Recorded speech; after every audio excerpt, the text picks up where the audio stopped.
So if you woke up tomorrow and found yourself on a real-life RPG starter menu, but instead of building a character, you're building yourself as an NPC in a fantasy setting to live out the rest of your life, what job would you want to have as an NPC in a real-life flesh and blood RPG?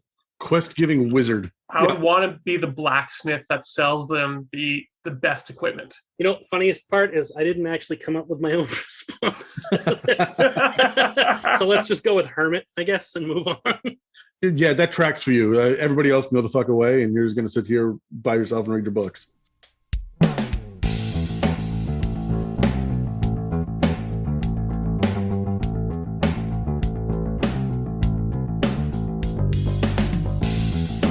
Welcome to the It's a Mimic podcast, where you never know what you're going to get.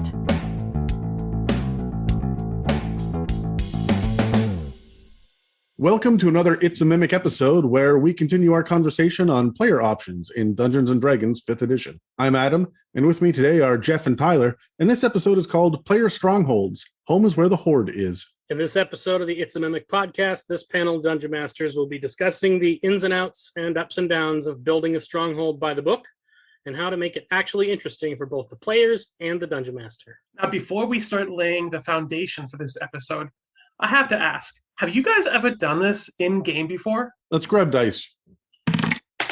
I got an 18. 14. 6. All right. I have given out strongholds in the past. I have given out keeps that they have found, that they've repaired, and they've built up. And I've given out the ability to build up a city and get involved in the local economy or the kingdom. At this point, I've got a couple of campaigns that have ended, and then their domains, their kingdoms have become fixtures on the map now for the next campaign. So at this point, I've got the good guys camp from 2 campaigns ago and the bad guys camp from last campaign, because it ended up being evil and they all died at the end and got risen. And then my current campaign is going to be teaming up with the good guys to go into the Wizard's Tower and the Death Knights castle and whatnot to, storm the bad guys and fight. But I have given these locations in the past to people to varying degrees of success. It is difficult and ridiculous to try to get people to design a keep. They're either into it or they don't give a shit. It is an old school part of D&D that I really like, but I mean, most people now just show up for the wacky goblins. So it's not necessarily something that 5th edition really spends any time on. Tyler, you were next. Yeah. I just realized your last comment there, that 5th edition really hasn't gone into this too much. And so I'm like, that's very true. So in long campaigns that I've run, I like to give my players a stronghold or at least some sort of home base. But I don't really go too in depth with the rules, especially to the DMG, and there's not much rules to even go by. But I do like giving kind of that stronghold to my players if it's going to be for the long haul. If it's only going to be like 3 or 4 sessions, no. But if it's something that this is a big campaign, we're going from 1 to 20 or 1 to 10, then yeah, I like giving that stronghold that the players kind of help design. Not completely, but they kind of have their say in it. They have their agency, right? Yeah. It makes it theirs, right? Jeff, you ever done this? Once in the first campaign I ever run, I let my players discover an old rundown fortress and clear it out to use it as a home base with a village nearby to hire people from if they wanted to. At that point, though, in my DMing, I was still very much what happens if you give a kid the keys to a toy store and DM ADDing all over the place. So it was counterproductive for me to give them a place that's a home base and then try to drag them all over the map that I was creating at the time. Yeah, that's fair. I mean, if you're going to give them a base, you got to spend time at it, right? Right. So before we get any deeper into this conversation, let's cut to a quick ad break, and then we'll break down exactly what the options are for Strongholds in 5th edition and kind of the pros and cons, as well as some of the third-party inspirations that we've run across. We've previously covered quite a bit in our discussion on Dungeon Master tips in 5th edition. For all of those episodes and more, you can follow or subscribe on Spotify, Apple Podcasts, YouTube, and dozens of other podcast apps. If you would like to support us, you can donate through the website, check out our store, or join our Patreon and get access to other episodes and series. If you would like to pay for some ad space on It's a Mimic, or just send a shout out to a friend, please reach out to us through our email and website that are listed in the show notes below. So, I don't know if you guys caught it, but we released 2 episodes on April Fool's Day. The first was on our regular channel, and it saw Casey and Megan return to the Giant series one more time with a Giant Special. And the other episode on our Patreon took a look at all of the constructs out there that are clearly designed around dragons. And later this week, our Patreon subscribers of Silver Tier can look forward to the next installment in our series on the False Hydra. If you're interested in becoming a subscriber, you can check the show notes below for the link.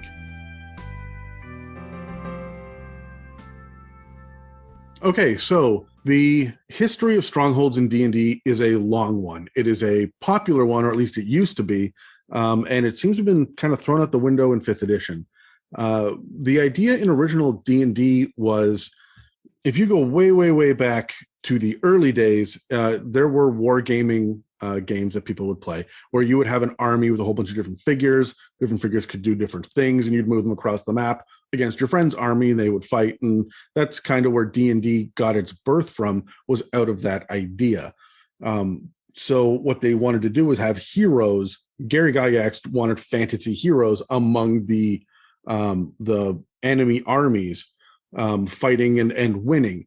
And when it wasn't just enough to fight on a battle map, it started to become, let's go underground and fight monsters. And that's where D&D came from. The idea is that you would get 2 kinds of rewards. One reward would be you would get loot, and the second reward would be you would get experience. If you do enough stuff, you get enough loot and enough experience to become super badass and be able to do bigger, better things. However, the loot doesn't really have anything to be spent on after a certain point. You upgrade your armor to the best that you can, and then everything after that is just kind of window dressing. It's just details. I have a banner. My horse's barding is now black leather or red leather instead of simple browns and grays, right? Like, there's only so far you can go. So one of the things became, get your castle, build your kingdom, and become the next king of the land. And that was a huge theme in early Dungeons and Dragons. Real early, even before 3.5, and we're talking the early days of AD&D, and even before that, with the original D&D, it was all about building your castle up, getting enough loot to be able to have essentially this domain that you have around you. Now, we have moved away from that for a number of reasons. We moved away from experience, and for the most part, one of the big complaints people have about 5th edition is, what do I spend my loot on? Really quickly, guys, what do your players spend loot on? Like, when they get gold, what are they doing with it? That's a great question. Yeah, it's the reward that doesn't reward at all, right? Like, well, it feels good to have that hoard, but like, what do you do with it? To be fair, both campaigns I'm running right now are Curse of Strahd, and there's not a whole lot of money to go around, and there's even less to spend it on Barovia. In the past, I've gone out of my way to try to leave places to spend it, but currently, nothing. They don't spend shit. I tend to, in my campaigns, have traders that are on the road. So while they're traveling, they might encounter one of these traders that they've been at before, and they are looking for specific things. I have this idea, and I tell them whether they have it or not. They're a traveling trader. They don't have everything. And so it does encourage them to keep track of the money that they do have and to be creative with it. A lot of the stuff that you get in the DMG, and it's in Fizzbands as well, is it's not just gold, although there's a fuck ton of it out there just lying under rocks, apparently, or in like orc pockets. Right, like that's where you find gold. You don't mine for gold anymore. If you want to get rich, you go check dead orc pockets. Hey, you leave my orc pocket out of this. Orc, you'll what?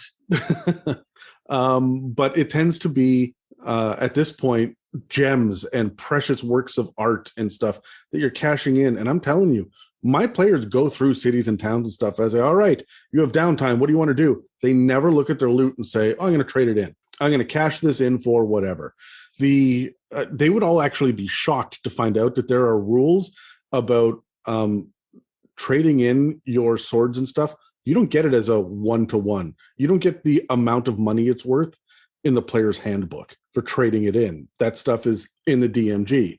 And yet we still get overloaded with gold to the point where they have it, they don't know what to do with it. And it goes in a bag of holding, and that's it. That was another huge part of original D&D was, well, you get all this loot. What do you do with it? You got to hire people to transport it back. You find a dragon's hoard. How much does that weigh? Yeah. How much can you actually fit in your pockets? And so that was a big factor. So this is why we have kind of old throwbacks, the ideas of hirelings. It's mentioned in a couple of places in the core books, but it's not really expanded upon. You have little bits and pieces of things like pack mules and whatnot. Nobody's paying attention to that shit when they're playing D&D unless it's their first game ever. And like, I want a mule. His name will be Bill because I love Lord of the Rings, right? And that's as far as they go. Poor old Bill. Poor old Bill. There's also just the very common, it's a meme at this point, of how many sets of horses will your adventurers forget about outside of a dungeon over the course of a campaign. I mean, you'll get some groups that are precious about their animals or whatever, and you get some groups that just forget that they've literally left a dozen horses scattered around the world for someone else to take. I mean, I think some of that is also kind of on the DM to inspire them to do these things rather than just assuming that they'll figure it out on their own, because they won't. No, you're right, they won't. So when it comes to this giant like mass of wealth, and it's like, look, D&D players in 5th edition are superheroes. They're too powerful. They have all of the resources. They are Captain America by level 2, but by level 8, they've got Iron Man level wealth. It is ridiculous how superpowered they are. And they're Doctor Strange by level 15. Even the marshals have shit that they're doing with magic, right? Like it's blown up. It is crazy the amount of power they have. And yet they're very rarely tied to anything except, my sister and my backstory, who you as a DM are now tempted to kill because we run out of shit to do because they don't have anything else except their abilities and their really cool gear. And you damn well know they're going to flip a table if you take that gear away. So these resources don't really amount to much, which is why we're doing this episode now, because they should go into a stronghold. Now, stronghold, for our purposes here, are just, that word is simply going to mean base of operations, right? It is not necessarily a fort, although that is what most people think about. There are definite pros and cons to it. One of the pros is the fact that now they have something that they can be proud of. If you have an artist in the group, they may want to sketch this out. If you have someone who has got a low-level OCD like I do, they will sit down with graph paper and actually like show you room by room how it's built. The cons, however, are the fact that you now have to spend time there. You as a DM have to keep track of what the layout is, and there's not a whole lot of adventure to be had in a stronghold. It's somewhere for them to dump their gear and move on, right? We really like these important things. We're just going to leave it stashed back here, and then off we go. And why would they stash anything if they have a bag of holding? Which is why I don't hand out bags of holding anymore. I don't either. Right? I want them to have to manage that shit. I want them to potentially get it stolen. I will go as far as to warn my players that if I give you a bag of holding, you should be worried. Because either there's something in it or someone's looking for it. There's something fucky going on. If I give you a bag of holding, you should be suspicious on a meta level. I do have a bag of holding in one of my campaigns right now, and it's only reason I have it is because it's with the responsible person who I know is keeping track of everything in there, because everyone else in the campaign wants it to make things explode with it. Yeah. Look, I have a bag of holding in my campaign right now, and they just don't know that it's the bag man. And by the time this episode comes out, we're recording so far in advance. By the time this episode comes out, they will have dealt with the bag man. But there are the effects of the bag man around already. They just think that they're in like creepy haunted shit is happening while they sleep. But no, the bag man is dicking with their gear, and it's going to get real quick. And I'm probably going to attack Dan with it. I may kidnap him. Well deserved. Yes. So there are pros and cons to having a stronghold. If you're listening to this episode, even if you are playing one of the regular modules and whatnot, you should think about what a stronghold means. There are some that are really difficult to apply this to, like Tomb of Annihilation, for example. It's hard to have a stronghold in Tomb of Annihilation. You're crawling through a jungle hex. You don't go back to home base in this, right? When it comes to things like Storm King's Thunder, you're on the road across the landscape for the majority of it.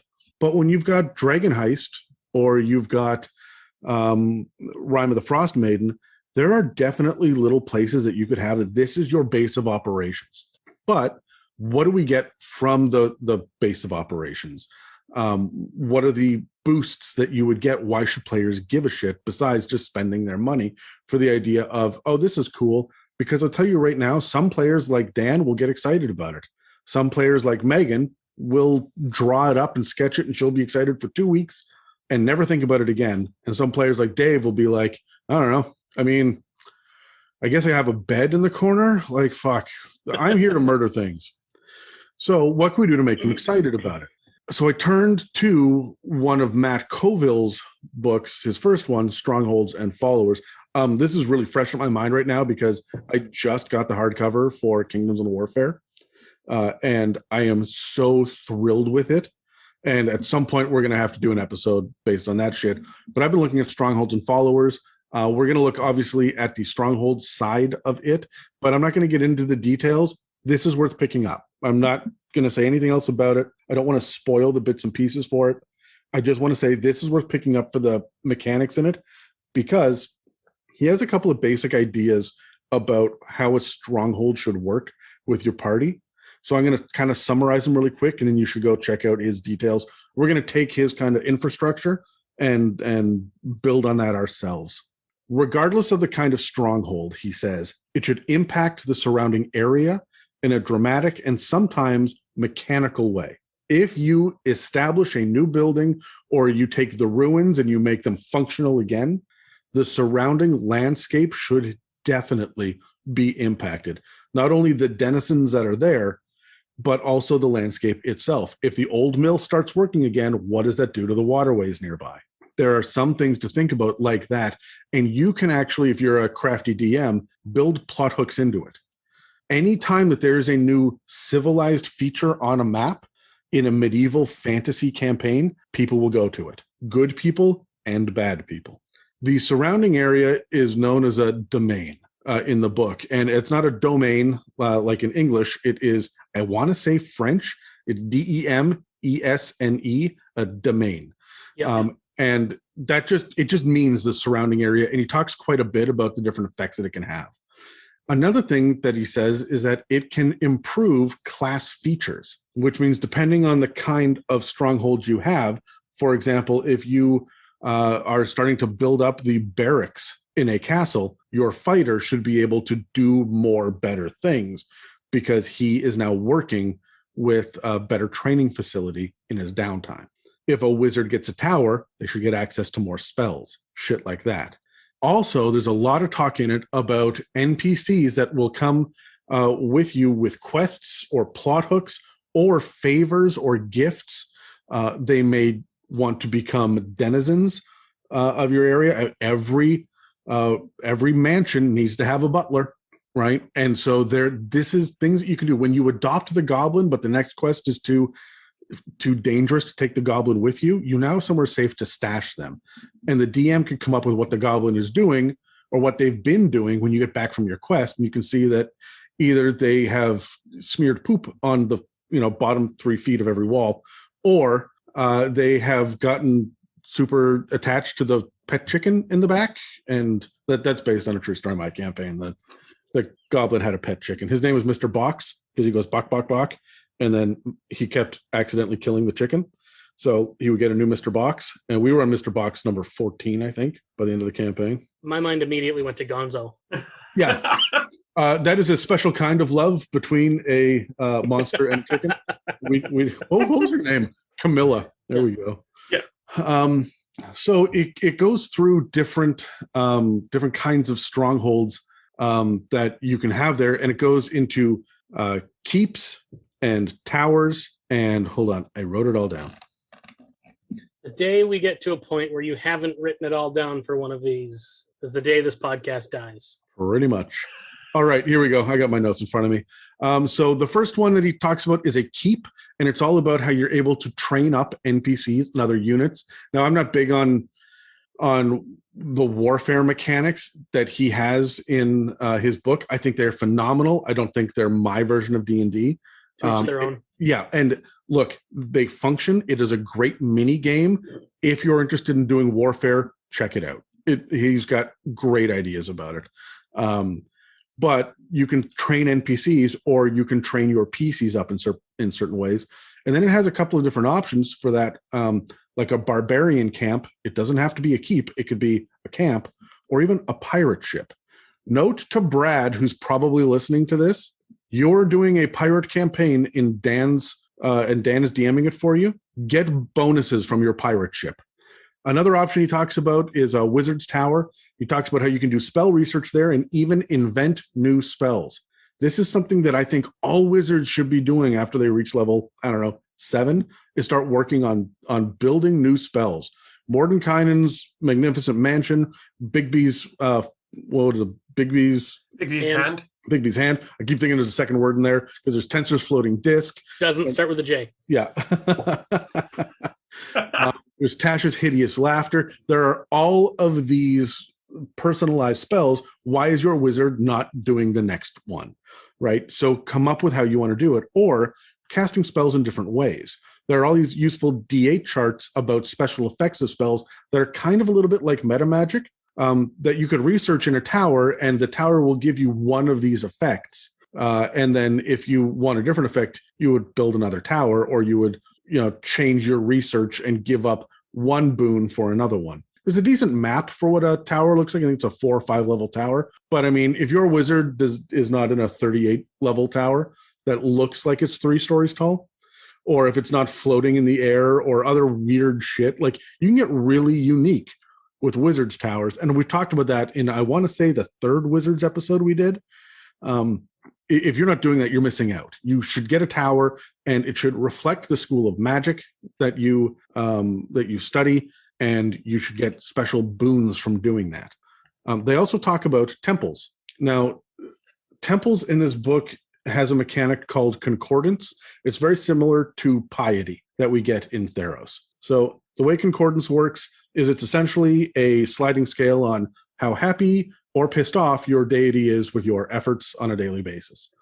So the DM essentially keeps score, and then when you get enough, you can ask for a favor from the gods. You roll on a table about what kind of favor it is, and you may get it, you may not. You may get smacked for interrupting your god in the first place.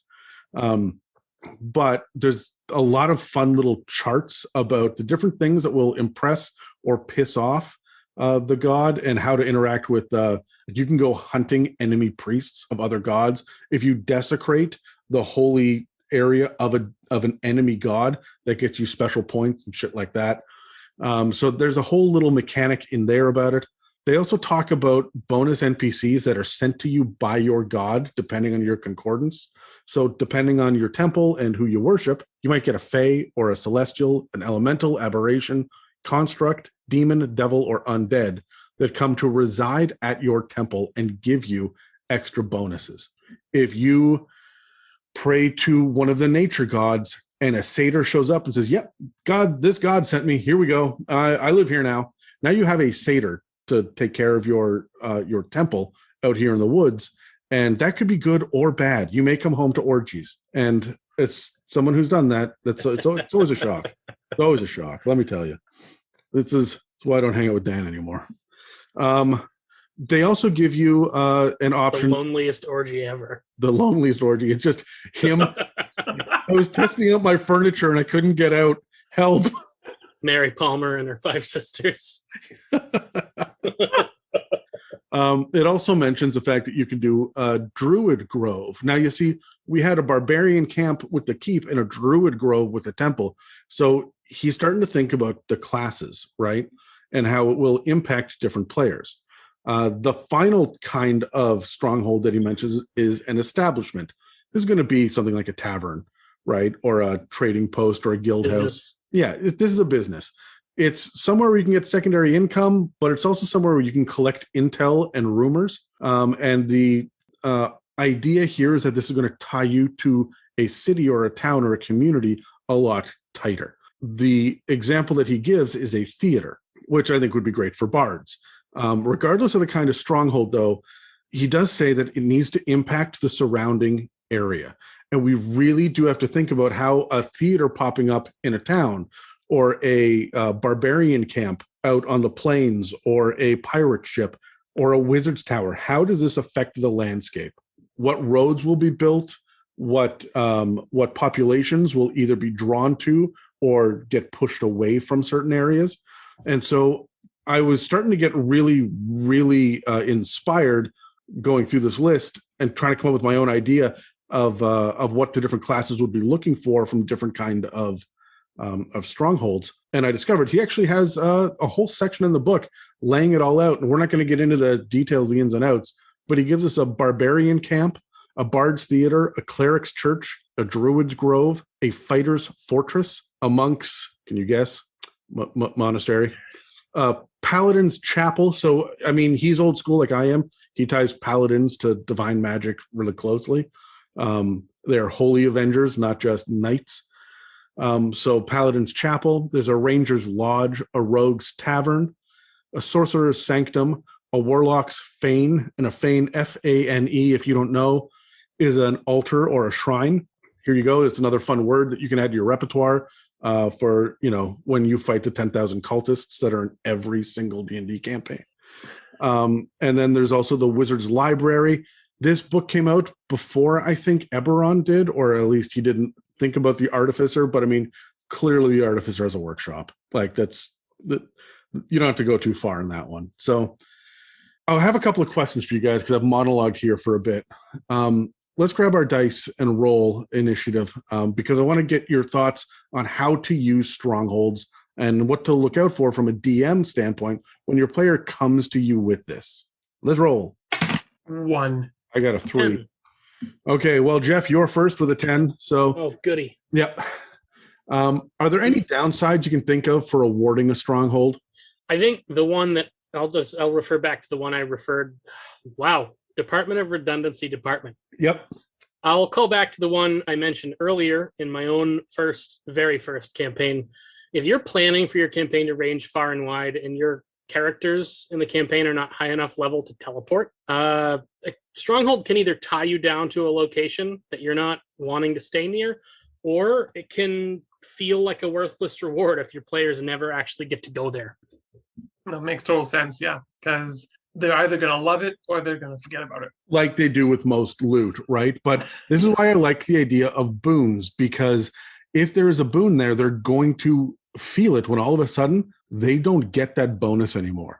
If the fighter's got a training camp, and as long as he runs a training camp, it's in his name, and he's got all of these people that are training him, or he's training others, and that, teaching gives you additional insights into subjects.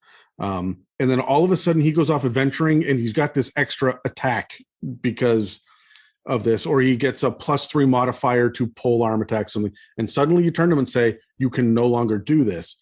Now he's worried about what happened to the training camp. My mind immediately goes back to the well-rested mechanic from Skyrim or Fallout, where if you sleep a number of hours in a bed, you get a perk. Yeah. Which then, if you are away from your stronghold more than a certain number of days, you have to go back there to re-up your buff. Yeah, I like that too. I mean, having the time limit or the number of uses, if for every week you spend there, you get, the bard will get a free inspiration die for every week he spends at his bard's theater, right? I think that's a really good way of looking at it, that this is a way to reward your players for making player choices that aren't just what do I do in combat, which is rare. The other downside that I have, though, is that if I have a party of 5 players, I'm going to have to come up with a bard's theater, a cleric's church, a monk's monastery, a rogue's tavern, and a wizard's library. And that's a lot of places on a map. I mean, unless I'm in a city, right? I'm going to have some issue with this. Right. No, definitely. Yeah. It actually ties into mine. It's just the idea of both on the DM side, as well as players, it's more to manage. And you have to question, is it worth it in the campaign you're currently in? Yeah. Is it only going to be 10 sessions? Is it worth it? Or is it going to go longer? Do I want to invest the time into it? Does the DM want to invest their time into, again, even if the players come up with it, the DM has to, as you said before, Adam, they have to make a floor plan. They have to make, what does this look like? Is it worth it? And that really gets into the thought process before you get into this at all, which is this something that's right for this group of people? If it's not, maybe don't get into it. If it's something you don't think your players will think is fun or will care about, why put the extra effort in if it's not particularly compelling for your group of people? That's why you got to sell it to them. Yeah, and there's a couple of decent ways of selling it. You guys are absolutely right that it's not for everybody. I wouldn't even really think about handing out a Stronghold until about level 8. And even then, I would, dangle the idea in front of them and see who bites. But I'm not going to give it to them until they're tier 3. Right. The level 2 character that owns his own establishment is just annoying at best. So do you guys have any other insights about DMing for players that want a Stronghold? If they come to you and say, hey, I want to do this. I listened to this amazing episode of the It's a Mimic podcast, and I got inspired. Now I want my own Stronghold. What do you say to them? Tough shit, noob.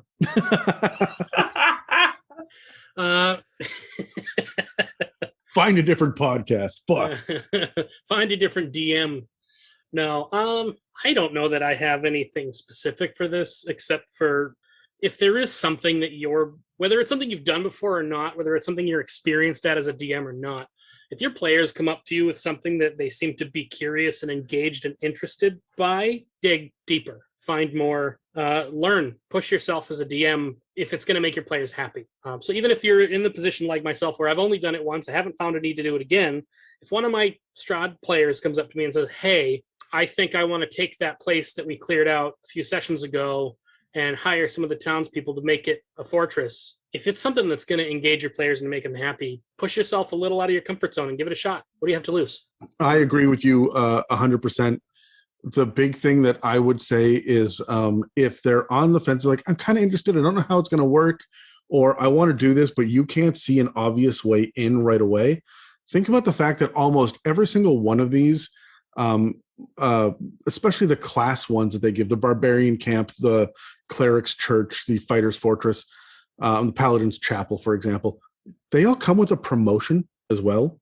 You're not a private or a corporal who's running their own training camp, right? At that point, you're a captain or a major or a general in an army, right? The idea of being knighted or of getting access to be able to, you don't get to join the Thieves Guild until you successfully run a guild house.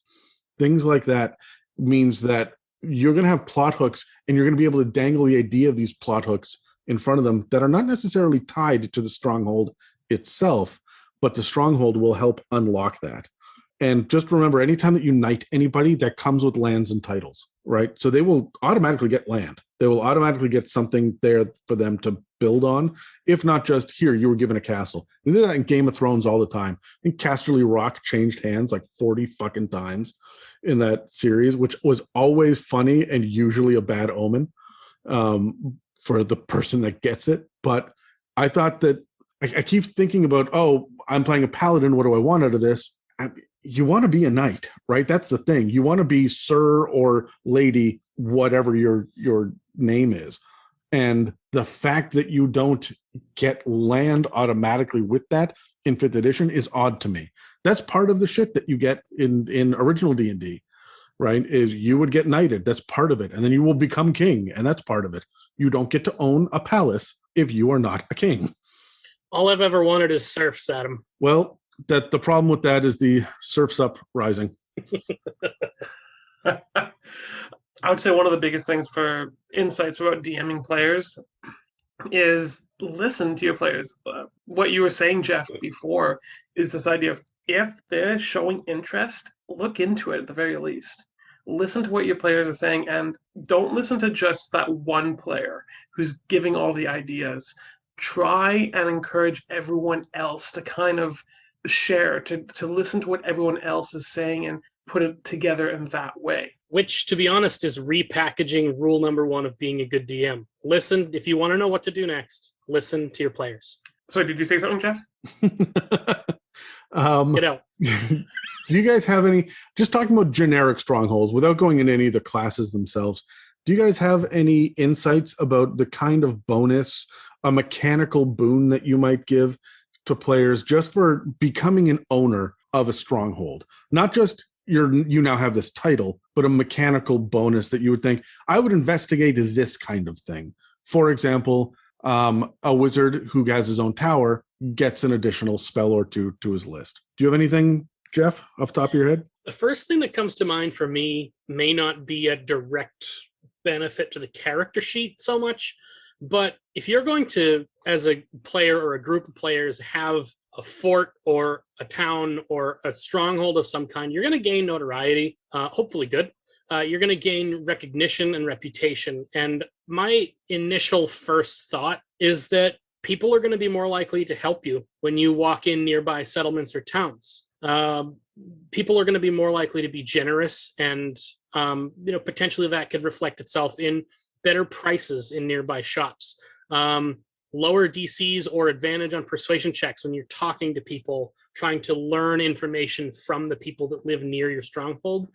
That's where my first thought goes, is how it would affect your interactions with anybody that lives within rumor shot of your stronghold. I really like that. One of the things, my answer would be, let's say that you guys have all built your characters and you're all from scrappy little backgrounds. You're all urchins and hermits and outlanders, because that's what people like to play. And then you end up having something like a mansion that you end up getting. You're in Curse of Strahd. You've been dicking around in the world for the last year and a half. And I mean, the Burgomaster's mansion is sitting empty in the village of Barovia, right? You go back and you reclaim that for yourself. I would give you the opportunity to, at any point, swap back and forth between the background bonuses that a noble gets and the background bonus that you had originally. If you can spend a night, if you get a long rest in at this mansion, you can swap your background until you want to do it, until you want to swap it back. I like that. That is really cool. I do like that.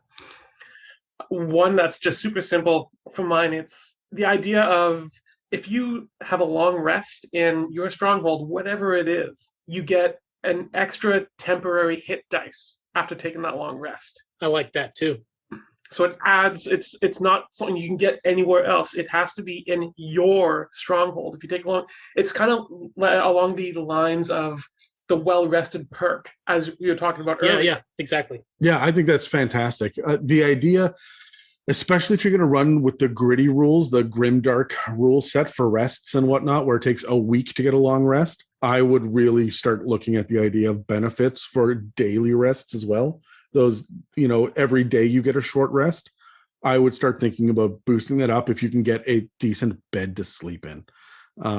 At this point, I'm starting to homebrew a lot of rest mechanics as well, because I find them boring as fuck in 5th edition. And nobody pays attention to them anyway. Everybody likes to blow their hit dice. Who recharges them properly on a long rest? Yeah. So now there were a number of strongholds that were actually listed in the Dungeon Master's Guide. Jeff, do you have the list in front of you? I think so. It's one of the downtime activities. Yeah, I got it. Do you want to break down what this downtime activity looks like? Because it's about building a stronghold, right? Not just running it, but building it. Right. So the DMG gives us some basic, top level guidelines on how to build a stronghold, and details some of the considerations you'd need to make for this as a downtime activity. The first step on the path is acquiring the land itself. The plot of land your players build on will need to have some kind of documentation proving ownership and custodianship, generally granted in the form of a charter, a land grant, or a deed. Inheritance can also come into play, depending on the character's backstory, whether it's one they handed you or one you made up for them. Surprise, rich dad that died.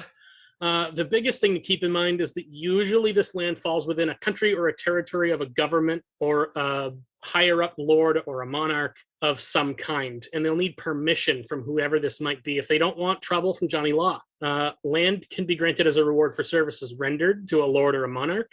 Land can be purchased from an existing landowner with example prices given in the book from 100 to 1,000 gold for a small estate, up to 5,000 gold plus for a large estate. It does also mention that some land cannot be purchased for any price, which amuses me. Once your land has been procured, the next thing to think about is going to be building materials, how you're going to source them, who's going to build this. You're going to need workers, laborers, as far as building whatever structure or structures you have in mind, with the assumption being made that your player characters are overseeing the work of skilled laborers, not building it themselves.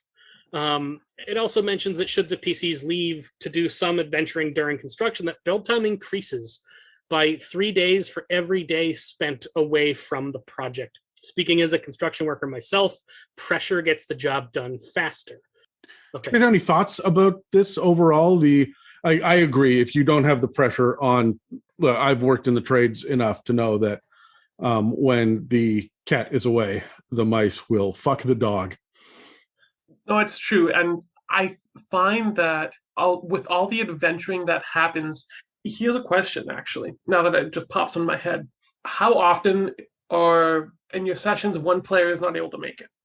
Now, would that rule apply if we said, for example, or if they said, I'm not able to make it to this session, can we say my character is currently overseeing the construction of such and such? I mean, absolutely. As long as you're within, a day or two's travel of the whatever. If you were halfway through Dungeon of the Mad Mage. Oh, gosh, no. Yeah, right. So like within context, yes. I have Dave as one of my players in my main D&D group on Sundays. And he goes, it's hunting season right now. I won't see him for 3 months. We're always looking for excuses for why he's not at sessions, because he's hunting, he is out camping, or he is just being a beastly son of a bitch out there. Born in the wrong time. He should not have been born at all, in my opinion. But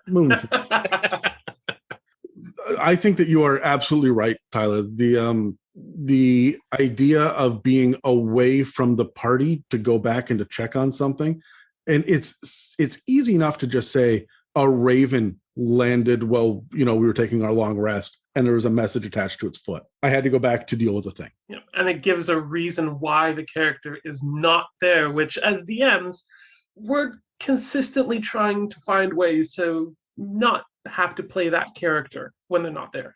I never do any of that shit. No, you just Dungeon flu.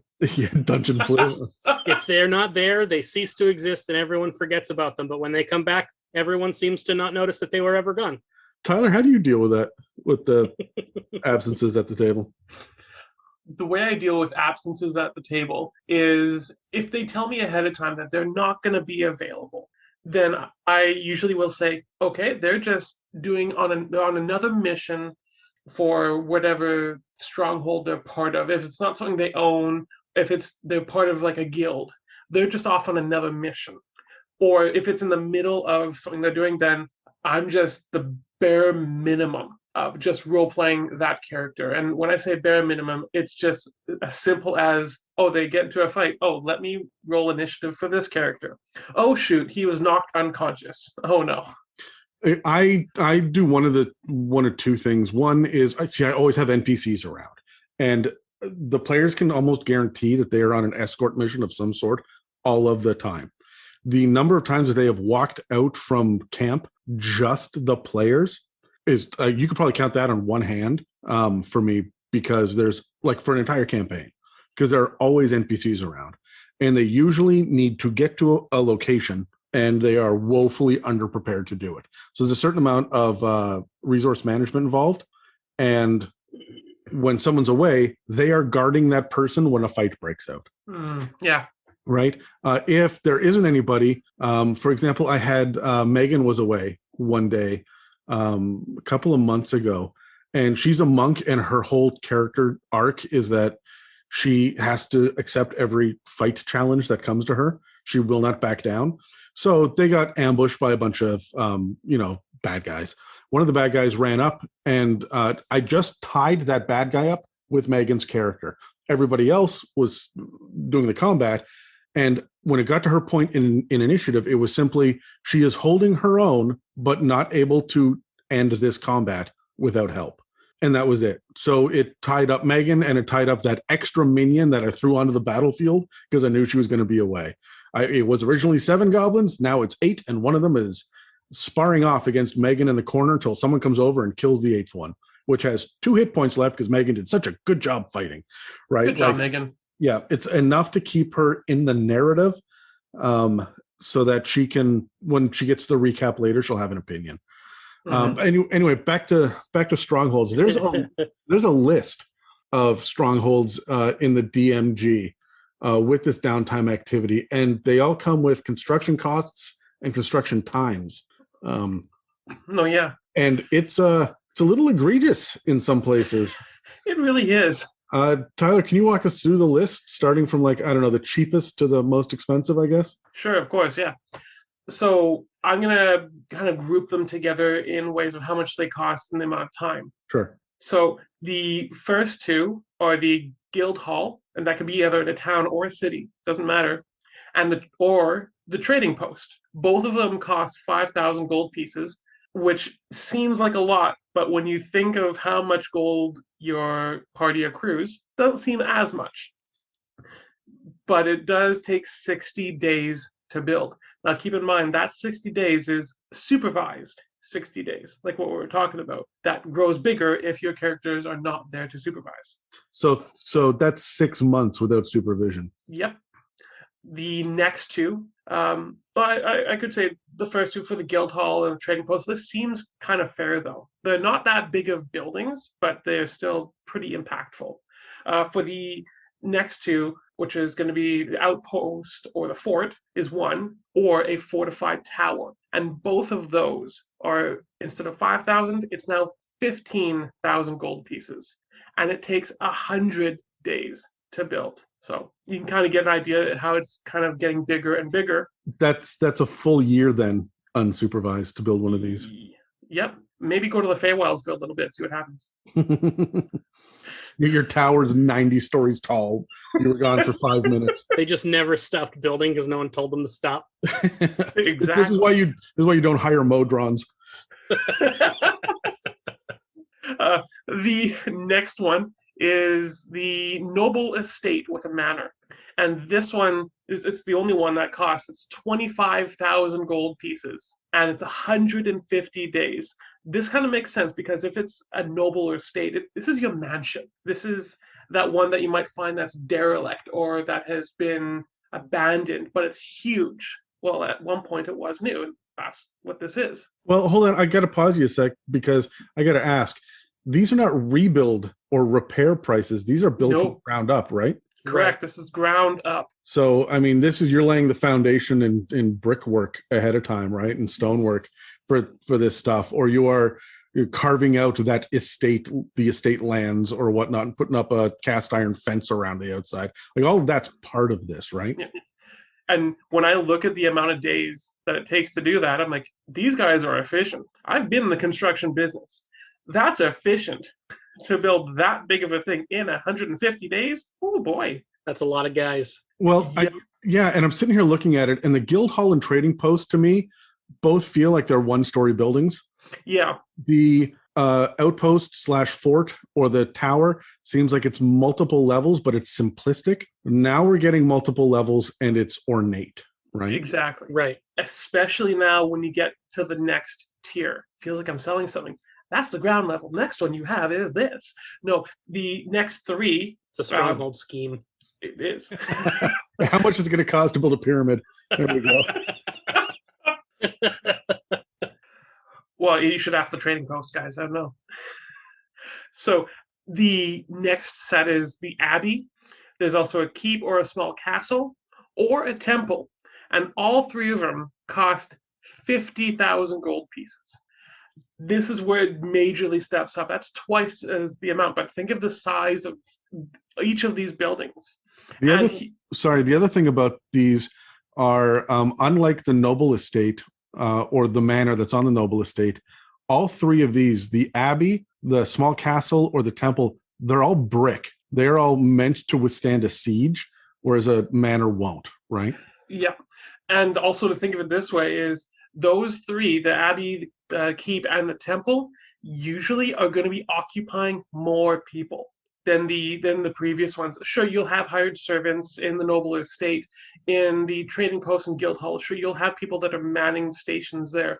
But in the abbey, in the keep, and the temple, this is a more centralized location for people to gather. This is where people come.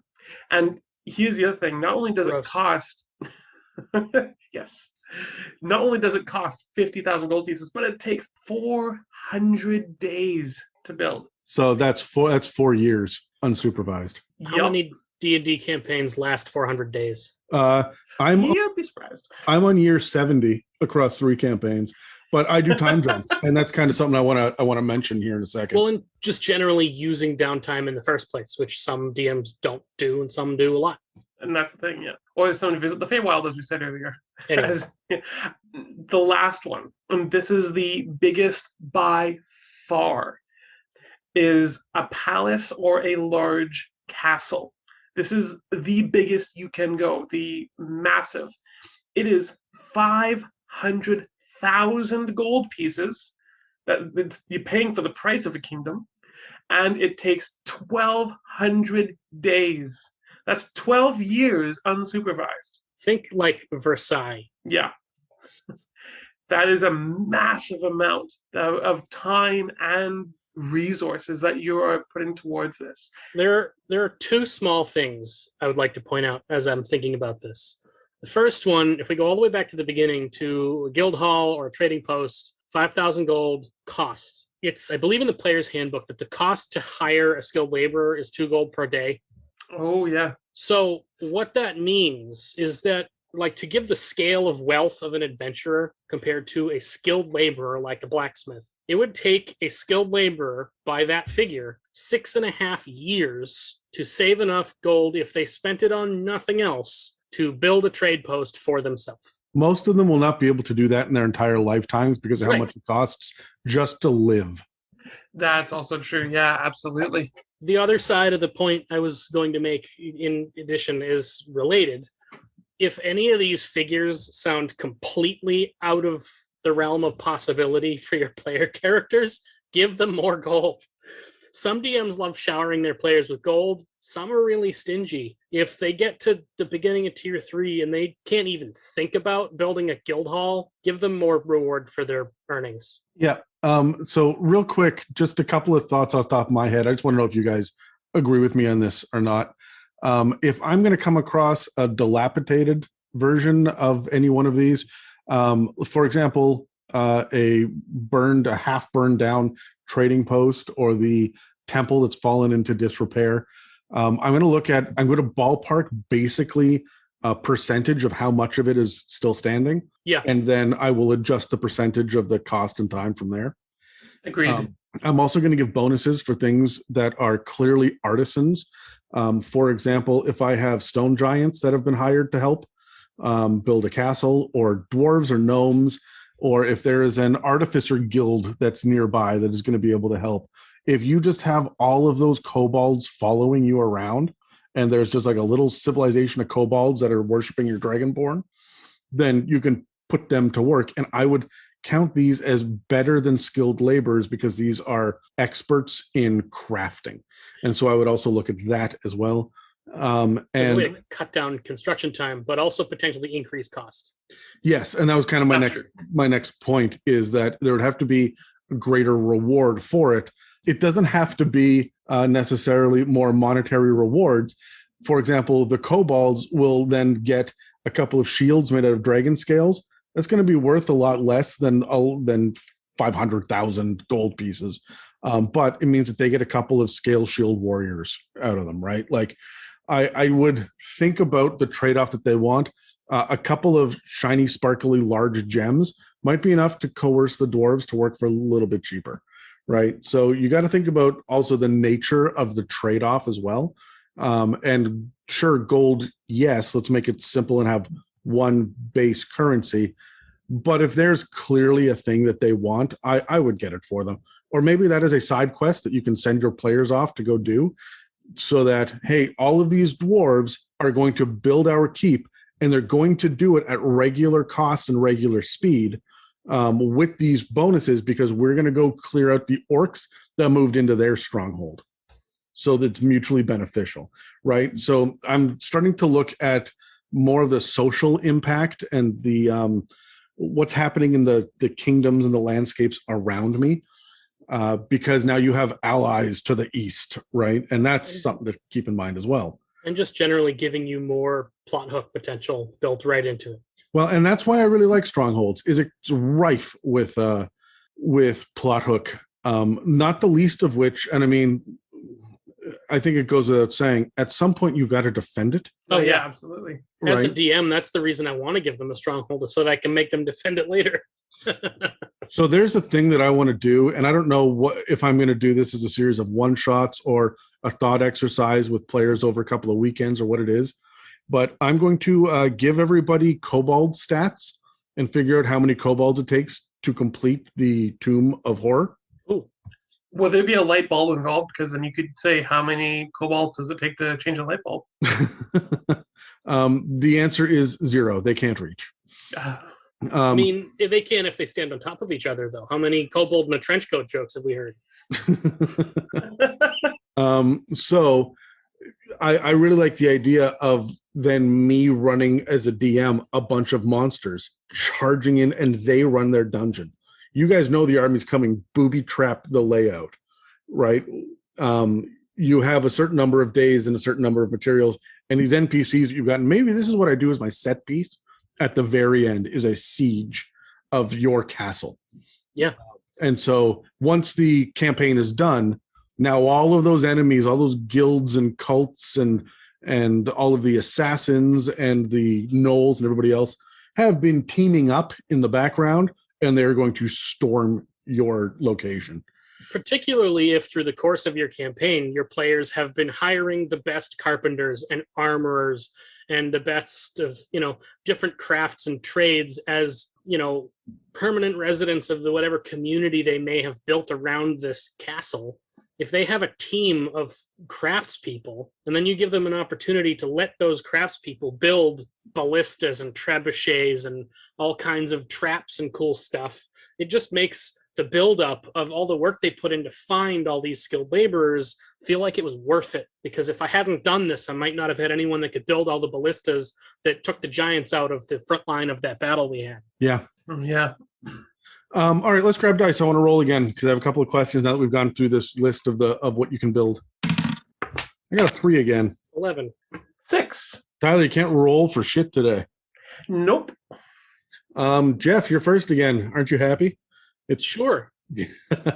I want to go through the list again really quickly, kind of item by item, and apply some kind of homebrew details or impacts or boons, even if you wanted, or bonuses that PCs might get from successfully running each of these specific strongholds, or the impact that it might have on the area around them, that kind of thing. So how does this impact your game by giving each one of these strongholds? So what was the first one there, Tyler, that you had? Guild Hall. Guild Hall. Jeff? Well, guild halls I typically associate with skilled trades, whether that trade be thieving or masonry or adventuring. I would associate, if they're running a guild hall of a particular guild, that's going to give them easier access to information. So the types of information that guild might come across. Tyler, what are your thoughts? My thoughts on this, a great boon would be just this idea of they would have the benefits of the spell aid for 24 hours. Yeah, that's a really cool idea, especially if you've got somebody, a spellcaster that lives permanently at the... Exactly. It's this idea that there's people there that are currently working there that are helping you. So for the next 24 hours, since you visit there... Yeah, one of the things that I'm thinking about is how this is going to impact the surrounding area, and where you would get your bonuses socially.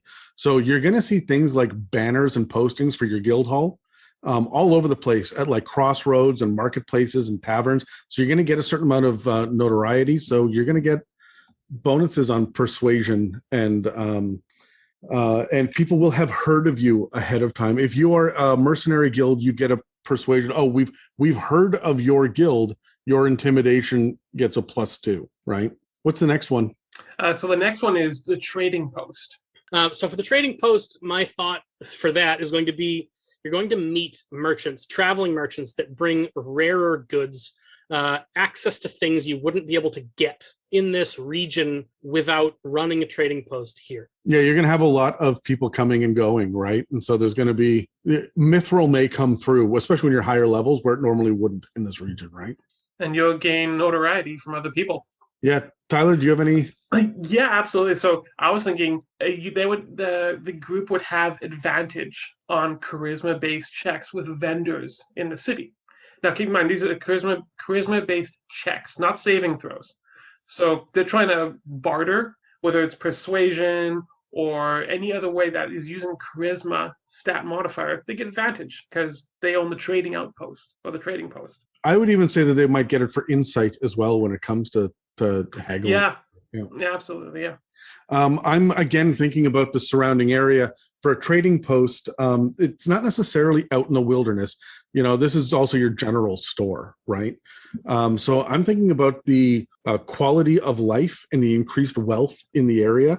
If you've got a small village without a proper trading post in it, it's going to stay a village. If you guys move in and open up a general store and a trading post, that road will get wider. It will start to become paved. There will be more money coming in. There will be a tavern that crops up and then another tavern across the way. There will be hotels. People will start to stay longer. People will move here to make a living. And this village will become a town eventually, because that's what happens in real life. When you look all the way across Canada, I mean, probably parts of the States too, but Canada is so big and there are so few people here that you can tell, like every 3 or 4 hours drive down the highway, there's another weird little cropping up of businesses and truck stops and small houses tucked in behind, because this is where people stop and these communities start to grow a little bit just because you're on a main route. I mean, that's the mythos of the American Route 66. Is that what it is? I mean, it's before the freeways were built, that was like the easiest route to get from coast to coast. So you've got all the settlements, towns built along that route specifically for people driving from one side of the country to the other. I didn't know that. I know it's famous, but I didn't really know why. Disney taught us that. Did they? Which Disney? Cars. The Pixar movie that I'm the least familiar with. Well, classic Pixar. I don't really watch cartoons these days. Anyway, what's next, Tyler, on the list? So the next one is the outpost or the fort. So for an outpost or a fort, I would imagine you're going to run into local trappers and hunters. You're going to be able to make connections or have interactions with nomadic tribes and hear interesting information about wilder parts of the landscape that you may not have been able to hear about if you didn't have connections with people of the land outside this outpost. That's good. I like that. For mine, I want to be a little interesting here. And my idea is that they gain the benefits of the aura of protection when they're within the region. So that's from the paladin. And that's essentially, it says whenever a friendly creature is within 10 feet, that way you must make a saving throw. You're able to add your charisma modifier to it. So maybe I'd change that to a con modifier, because it's a little bit more about survival. Yeah, exactly. Yeah. Also least likely to be dumped by your characters. Yeah. It would really suck if you give the whole group a bonus to their, all their saves to their charisma, and the one guy playing a barbarian is like, oh shit, does that mean I get a -2? Yeah. Better than a -3. Yeah, when I'm looking at an outpost, I'm thinking about now you are out in the wilderness, right? You are surrounded by more of the wildlands, or at least you're at the outskirts of the civilized region, the settled areas. So you have to think about the idea that there are probably reasons why this popped up here. Look for natural defenses, a large river behind you. Think about Helm's Deep built into the side of a cliff, right? Like there are going to be these kind of ideas, but maybe you're at the top of the hill, like the kingdom in Rohan, right? So you can see in all directions. These are the places where I would have an outpost or a fort, but I'm also going to have more roads. There's going to be perimeter walls just so that it's going to force people to come along the roads. And I'm also thinking that one of the bonuses is there's not going to be wild animals within, 6 miles of the fort. The animals will just know, don't come here. You will be hunted. There are too many, I was going to say humans, but I mean, God knows in D&D, there are too many of the intelligent creatures that are running about here, putting their civilized smells into the region. So there's going to be fewer animals, but it's going to be so much more interesting because you will control the surrounding wilderness. So when I'm thinking about a siege at the end of the campaign, it's not just the building itself, it's also the lands around, where you can be digging pit traps and stuff, assuming you have enough time to prepare. That's good. I like that. The idea that you're still protecting, like you're setting up protection for you, not just from other people, but from the wilderness itself. Yeah. Or you're hunting. What's the next one we have? So the next one is the fortified tower. So my first thought about the kind of people that you'll run into with a fortified tower is that you don't typically build a fortified anything unless you need fortifications. So I feel like this is where you're going to meet other adventurers. You're going to meet people looking for a safe place to rest, people that are, looking for a night out of the wilderness in a place that is not necessarily safe. So this is where you meet the monk from the rival monastery traveling through the lands. This is where you meet, other bands of adventurers, because they're looking for, they're traveling the road that's as dangerous as it is. Otherwise, you wouldn't build a fortified tower. And they knock on the door and say, hey, can we crash here for the night? And then you get stories and you get potentially a rival group that can be added to your campaign. Nice. For mine, it's the idea of it's a fortified tower, and so it's focused on defense. And so while the characters are running this fortified tower, they all gain the benefit of the fighting style defense, which simply put, they get a +1 to AC while wearing armor. I think that's fantastic. Also, It gives them the ability to dig into armor a little bit more, because they'll be able to get a long rest and they can take it off without worrying so much about sleeping in it like they would in the middle of a dungeon or an encampment in the middle of the woods, right? So exactly, yeah. It's also simple, easy to understand, easy to quantify. We get more armor class when we're home. Yeah. Now, I was thinking about the best fortified towers that I've seen in media, and I mean, clearly it's Lord of the Rings. And I'm not going to talk about Mordor because that's really just a massive dungeon that goes up into the sky. But Saruman's tower in Orthanc is a phenomenal example of, it has that perimeter ring around it, and there are all of these cleared out areas so that when he's standing on his balcony, he can see all of this domain. It doesn't have to be a wizard's tower. Whenever we think about towers in D&D, we think wizards, but the reason the towers exist is for sight lines in reality.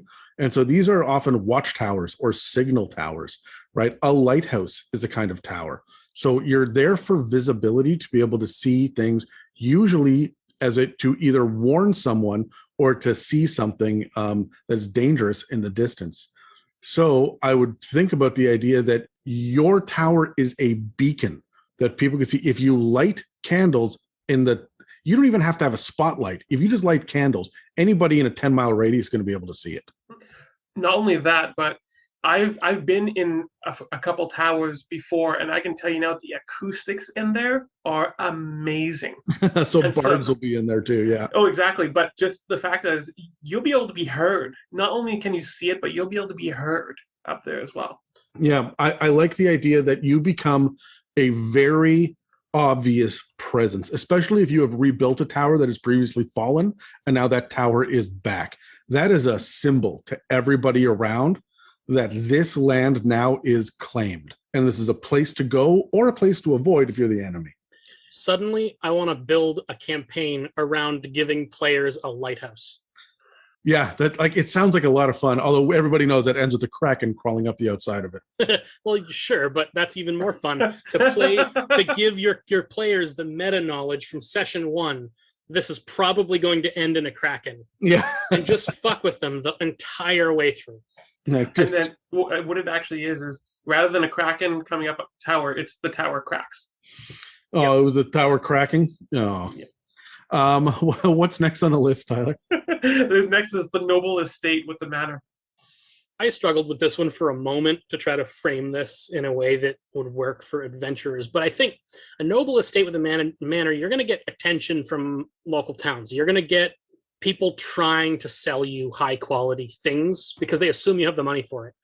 You're going to have farmers and traders bringing out the best stuff they have, trying to push it on you. That's the first thing I could come up with.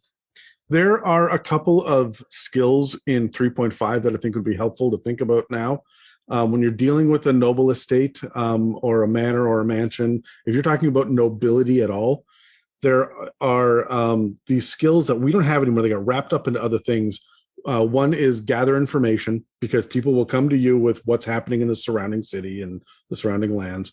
Another one is appraise. You're rich. People will, like, you're rubbing elbows with the wealthy. So you will get kind of an idea about how much is this jewelry, is that dress, is this banquet, is this buffet, right? How much is it actually worth? How much does this cost?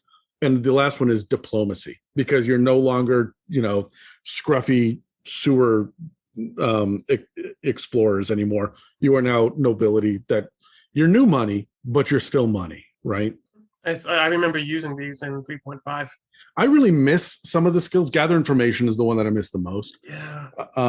But I think they're all worth thinking about, because you can have mechanical bonuses to stuff if you start to think outside the box when it comes to things like the skills.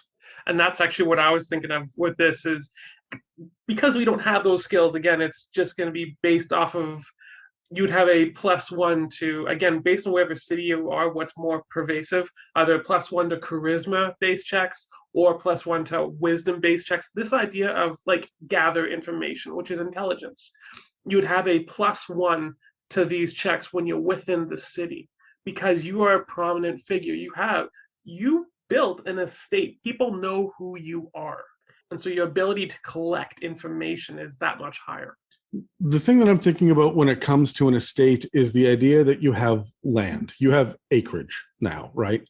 And when I'm thinking about that, my problem with a lot of this stuff is, sure, you guys get a wizard's tower. This is fantastic. The fuck does a barbarian get from a wizard's tower, right? But when you start to get land, specifically like with a estate or the castles and whatnot, you can actually spread out, so your players can all be within the same, couple of square miles and have their own structures and get their own bonuses and work together in different ways. And this lets them each kind of spread their own wings a little bit and have a lot more of a unique impact on these surrounding civilization, because you don't just have nobles living out in the middle of nowhere.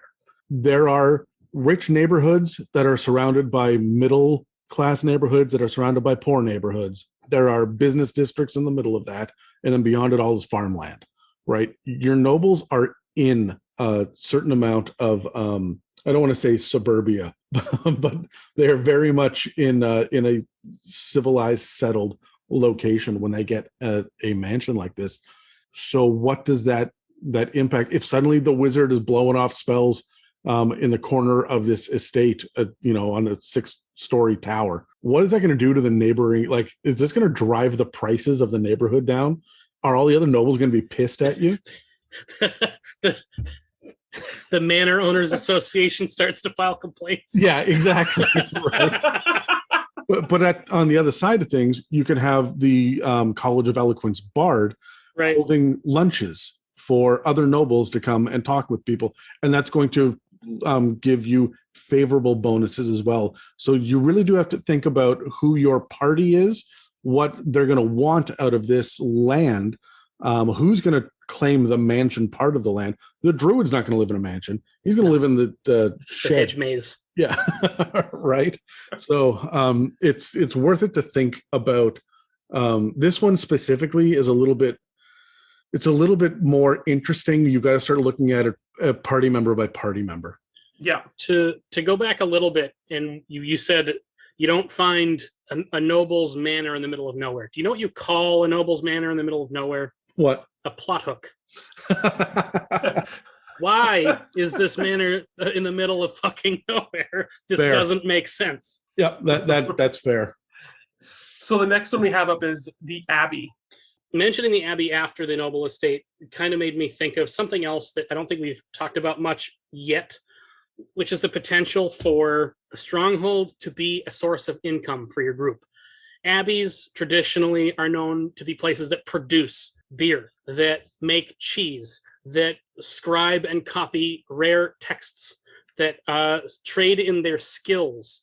So if you're going to run an abbey, you're potentially going to be able, this is, if you've ever wanted to play out the fantasy of having the D&D brewery, this is where you do it. You potentially get access to hire the most skilled brewer on the entire continent. You can bring in someone with a rare trade as an income source for your group. So instead of a money sink, this can also potentially be something that is lining their pockets if they manage it correctly. Yeah, we haven't really seen this since the trading post of the guild hall, right? Like this is the first actual like big expenditure that will pay off dividends. Right. That's good. One I have, and I'm going from the traditional sense of what an abbey is like a monastery or where monks or where clergy members come and pray. And so I like this idea of everyone in the party, while they're traveling, they have these people that are praying for them or just in their thoughts. Everyone gets the benefit of the spell Bless once per short rest. This is while the abbey's active. So the party doesn't need to be at the abbey. It's while they're off adventuring. But once per short rest, they have the Bless spell kind of enacted on them. I like that. I really like that as well. That's useful without being game breaking. Exactly, yeah. And that's what we kind of have to do here is we have to start thinking of things that are going to get the players involved that it's not game breaking. And the Bless spell is useful all the way into tier 4. That spell is never a joke, ever. Whenever you just need that little extra push, just a little extra. When I'm looking at an abbey, it's funny. I went the same route that Jeff did because of the. I was thinking about a vineyard or a small mill behind the abbey that monks would run. Do you guys know the difference between monks and friars? Friar is a traveling monk, Or it's a traveling priest. What did you say, Jeff? I said their hairline. Yeah, that's what I thought you said. Fuck. So the actual definition is that friars belong to a religious order, specifically the Catholic Church. Monks can be almost any religion or denomination. But the biggest difference is that a friar lives and works among regular people in society, while a monk lives in a secluded, self-sufficient group of monks. The idea of there being friars that live in an abbey that go into town and work there and bring their wares is very much what Jeff is talking about. Whereas, Tyler, you're very much talking about monks, right? Who are just a little bit more secluded and people have to come to them, right? As opposed to them going off into the township. Yeah. And so when I was thinking about how this impacts the surrounding area, I think that friars have a very, very good reputation with the local townfolk. Monks have an almost mystical reputation because people don't interact with them as often. There are the people that bring them their bread and cheese twice a week, right? And then other than that, you have to seek them out and they may or may not entertain an audience with you, depending on your reputation or your needs or whatnot. Also, is this where we're getting our orphanage? Yes, I think this would be qualifying as more so that orphanage because it did evolve out of it. If you look into history, it evolved from abbeys to orphanages. So this is where we get the child army. Got it. Yes. Yeah. We're just going to dress them in goblin armor and send them on out. Give them all rifles. But we're going to move on, Tyler. I have only bad things to say. Let's move. Yes, please. The next one is the keep or the small castle. Small castle, not sand castle. Yep. Sorry. So for a keep or a small castle, I think you're going to attract, potentially, you're going to attract skilled warriors that may want to work for you. A lot of these different types of strongholds, you're probably going to want to hire guards regardless. But, some kind of a keep or a castle may attract better ones than just you having to go out and find people that will hold a shield and a sword for you at your gate. But this may bring in some better help than you'll find in some of the lesser strongholds. Okay. No, yeah, I like that. And the idea that you now have guards that rather than just hired goons, they are guards. As well with that, which could also go with the noble estate thing too, is you're going to get more attention from neighboring lords if you have a keep. That's true. Could be good attention, could be bad. No, yeah. I like this idea. I like giving my characters either benefits or advantage on checks. So the idea that with a keep or a small castle, you've gained renown in this area. So I like this idea of you gain advantage on all charisma-based checks in the same city as this keep or small castle or in this small region. You have advantage on the anything that is to do with talking with other people. Again, this is encouraging the idea of the social aspect of D&D. Adam, you muted. Yeah, sorry, I got totally fucking distracted because of what you were talking about, Jeff. The 1/8, CR 1/8 will get you a guard. Right. CR half will get you a soldier, and I think that's the difference between the guard at the guild hall and the guard at a small castle. Also, the potential to be able to hire one veteran to lead all your guards. Yeah, you're starting to look at a little bit of the hierarchy again. If your players want to dig into this level of shit, right? At this point, you're playing SimCity to a certain degree, which is, that's fine, but it's not for everybody. So keep that in mind. What button tornadoes on a tornado? You guys both are just. So the thing that I'm looking at when it comes to a keep or small castle is that there has to be a supporting economy outside of it, right? There's no castle in the middle of nowhere unless it has been destroyed. And if you build it back up, the economy will come because it is, again, this is a landmark. So that's how I get my serfs. This is how you get your serfs. Yeah. Got it. So you can expect things like a market square or farmlands or a port. There's usually a reason why this castle is here. And one of those reasons is natural defenses as well, or the fact that it was originally an outpost that was then getting threatened, and then it became a fort, and then it became a keep, and then it became a small castle, and there are city walls. And this is where we start to see more of a city now, as opposed to everything else up to this point could have been a town or even a village for things like guild halls and trading posts. So also, we're getting... Sorry, go ahead. I was going to say, depending on the duration and nature of your campaign, there's also nothing saying that you don't start with a guild hall and end up with a small castle. I was actually just going to talk about that too. This idea, can we upgrade? Or does he have to build a whole new thing, or can you just upgrade it? I think that honestly, I would allow you to sell off one to get the other. For example, you're not going to start off with a fortified tower and then end up with a small castle. If you wanted to build a castle where the tower is and you build it off of the tower, and I would just let you knock 10% off of the price because you already have a tower built, right? So it depends on the situation. But again, is the tower itself in a location that is easily defensible? Are you going to be able to farm nearby? Because a castle has staff. We're talking about guards, but there's also servants. There are also employees. And there are the people that live in the castle. One of Terry's characters got married and had a kid and moved into the keep at the end of the campaign. And they are happily living there. He would go out adventuring, leaving them behind. They still need food. You still have to be able to feed your NPCs that are there, right? And so there has to be an economy that builds up around it. I thought the rule of NPCs is where you forget about them until you need them. I never forget an NPC. I have spreadsheets, and if you forget they exist, they will come back. Even if they're dead, there will be... Okay, so again, spoiler for my campaign, because we're doing this so far in advance. My guys sent in like session 2, they were level 1. They met a grung NPC, and it was the only one small enough to go crawl into a hole in a cave to see what happens. So they went down, and he went into that hole, didn't come out. They went and got him and pulled the bottom half of him out. Something bit off the top half, and they just said, "Fuck it, we're moving on." Well, they're going to find out pretty quickly that grung was actually a baby slod.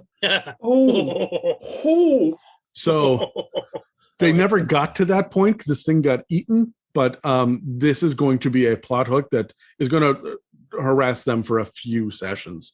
So I never let you forget an NPC. No. So when it comes to a keep or a small castle, I have nothing but plot hooks as far as the eye can see here. Very good. Next up is the temple. So I don't know why this particular topic is just such a brain hurdle for me tonight. Sorry, guys. So for a temple, temples are known for a handful of things in addition to just dedication to a god. They can be known for healers. They can be known as keepers of ancient texts. You're potentially going to get a lot of goodwill from the locals, provided it's a god that is inclined towards such a thing. A lot of the, reputation. You can attract paladins and clerics on pilgrimages from across worlds or continents at a temple. Nice. Yeah, the other thing to keep in mind with this as well is that Matt Colville gives us a concordance system, but there's a piety system that exists in 5th edition. It's mentioned a little bit in the Dungeon Master's Guide, and then it's expanded upon, and you can actually see examples of gods, like in-depth example of gods and how they interact with the piety system in the Mythic Odysseys of Theros. So if you make your temple a home base, sure, your cleric or paladin or whatever is clearly the guy in charge of talking to this god. That's probably why you're at this temple. But if this god is giving legitimate blessings and your other players are like, hey, you know what? We could really use this guy to come give us a divine intervention right now. They are becoming believers as well. You're barbarian, but, I don't have a religion. Okay, sure. But how often have you relied on the literal blessing of someone else's god in the party? Right. Yeah. So this should apply. And I would say that when it comes to a temple, depending on whatever spell or bonus or whatever, the more you actively, openly say, yeah, you know what? I'll wear the heraldic sign of this god. I'll wear the symbol of this god. You may get a better bonus. So that rogue in the shadow that's just super edgelord is going to do it every once, all the time anyway, and fuck this, and I don't believe in that. And he's not going to get the bonuses. And the only thing he has to do is say, yeah, okay, I believe. That has the potential to be not game breaking, but powerful. Now, I would have, it should be enough of a little hook to get people to consider this mechanical boon without necessarily going in that direction. By the way, I'm only doing this because this god will show up and need help or be the bad guy or whatever when I'm dealing with level 19 characters, right? Like this is going somewhere. This is the plot. So, Adam, Matt Colville wrote a piety system. What I'd really like to see him do is write a pie eating system. A pie eating system?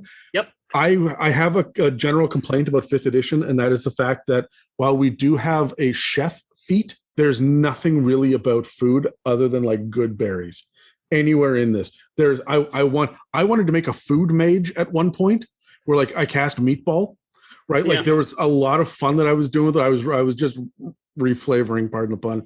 You and I have talked about this before, Adam. Yeah. All of the food-related homebrew I've ever done, even if it's just something as simple as coming up with an interesting menu at a tavern, all of the food-based homebrew I've ever done has been eaten up by my players every time. Pun intended. Yep. Good job. The idea that I have here, do you guys know of the cleric's, I guess you could say, skill, divine intervention? Yep. This whole idea of at 10th level they get the ability to, you roll a percentile dice. If it's 10% or lower, plus I think it's your clerical level, if you succeed, you have intervention from your god. What if they spent time praying at this temple and improved those odds? And so, an advantage roll? Well, more so what I was thinking is for every 12 hours that they spend in continuous prayer, they add 5% onto that percentage roll. Now, keeping in mind if they pray for 24 hours, they're going to get one level of exhaustion. I wouldn't have the time sink be. I would scale it down a bit. I would say if they pray for 8 hours, 12 hours, 8 hours, then. Well, I was thinking that if they pray for a short rest, and I do it by rests, right? Okay. So if they spend a short rest, then they would get plus 1%. If it's a long rest, it's plus 3. If it's a day in quiet contemplation, and this allows you to sleep and to have other conversations and stuff as well, then they would get the 5%. And I would do it that way, and it stacks up to you can do a number of days equal to your proficiency modifier. Something like that, right? If I'm going to gamify it.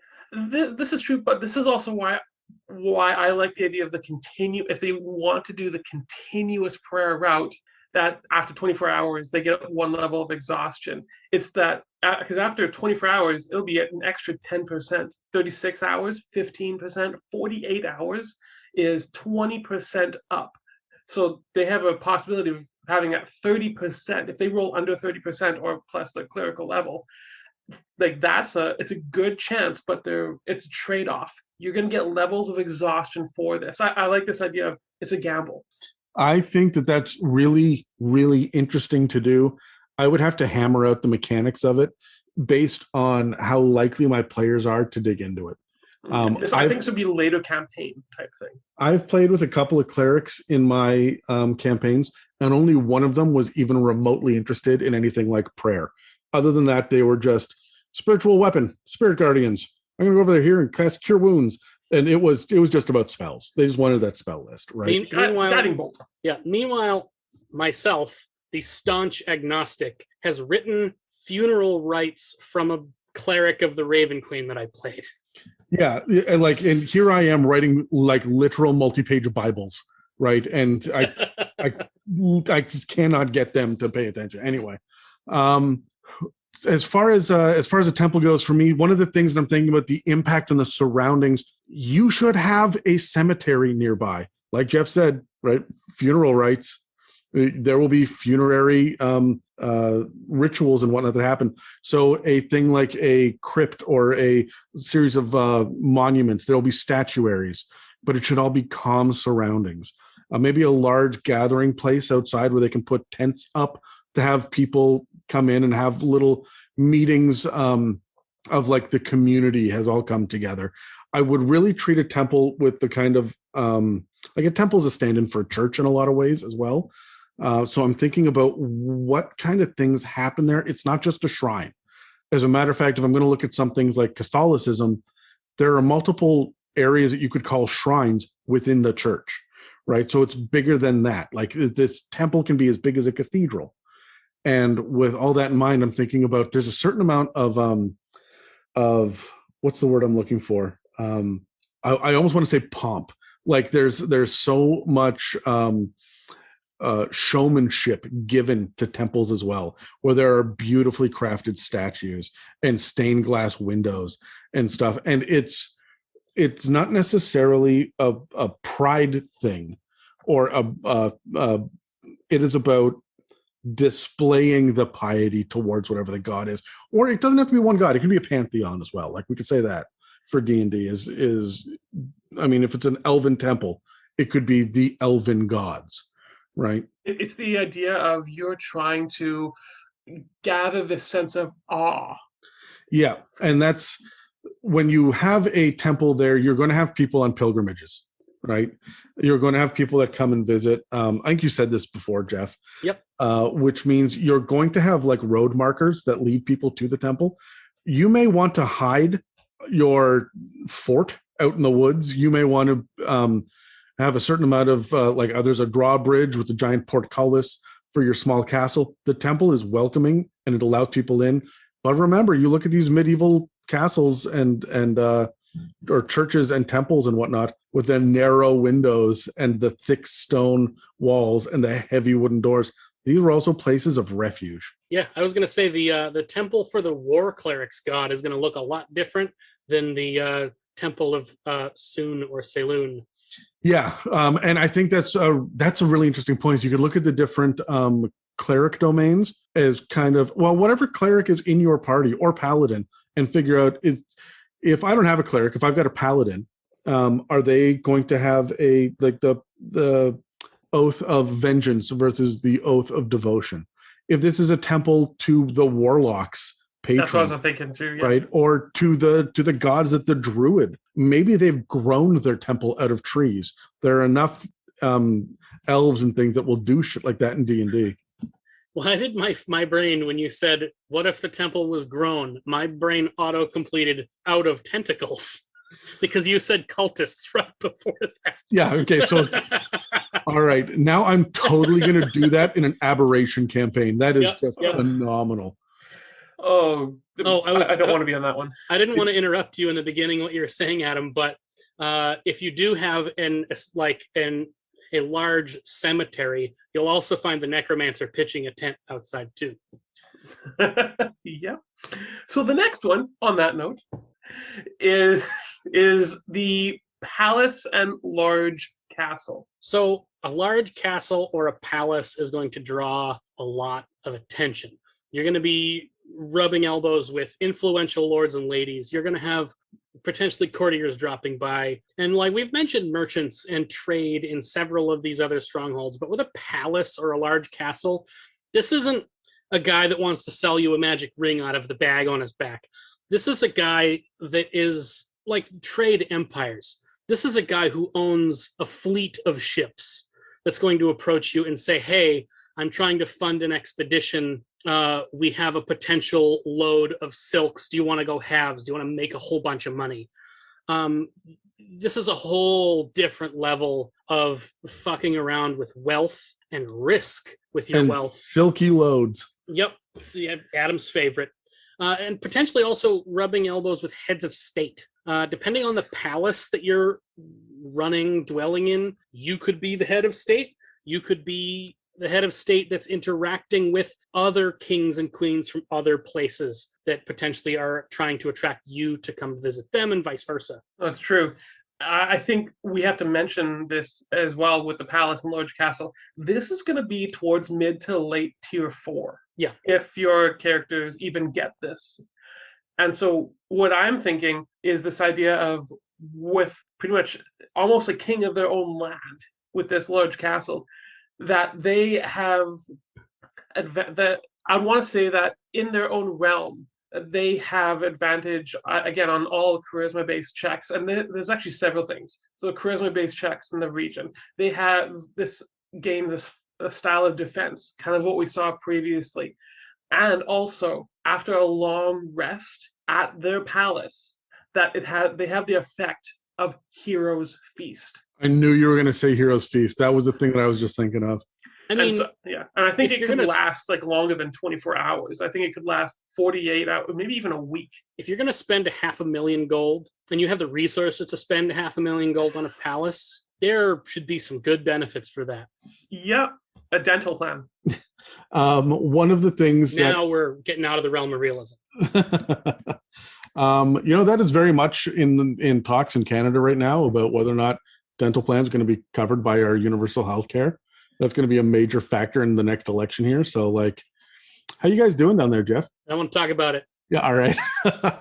let's just say that I actually did some math last month to figure out how much it would actually cost me if I wanted to move over the border. Well, remember, your dollar is worth like 24% more than so it'll be cheap to come up. I would need a lot of gold pieces in hand to be able to make that change. A lot.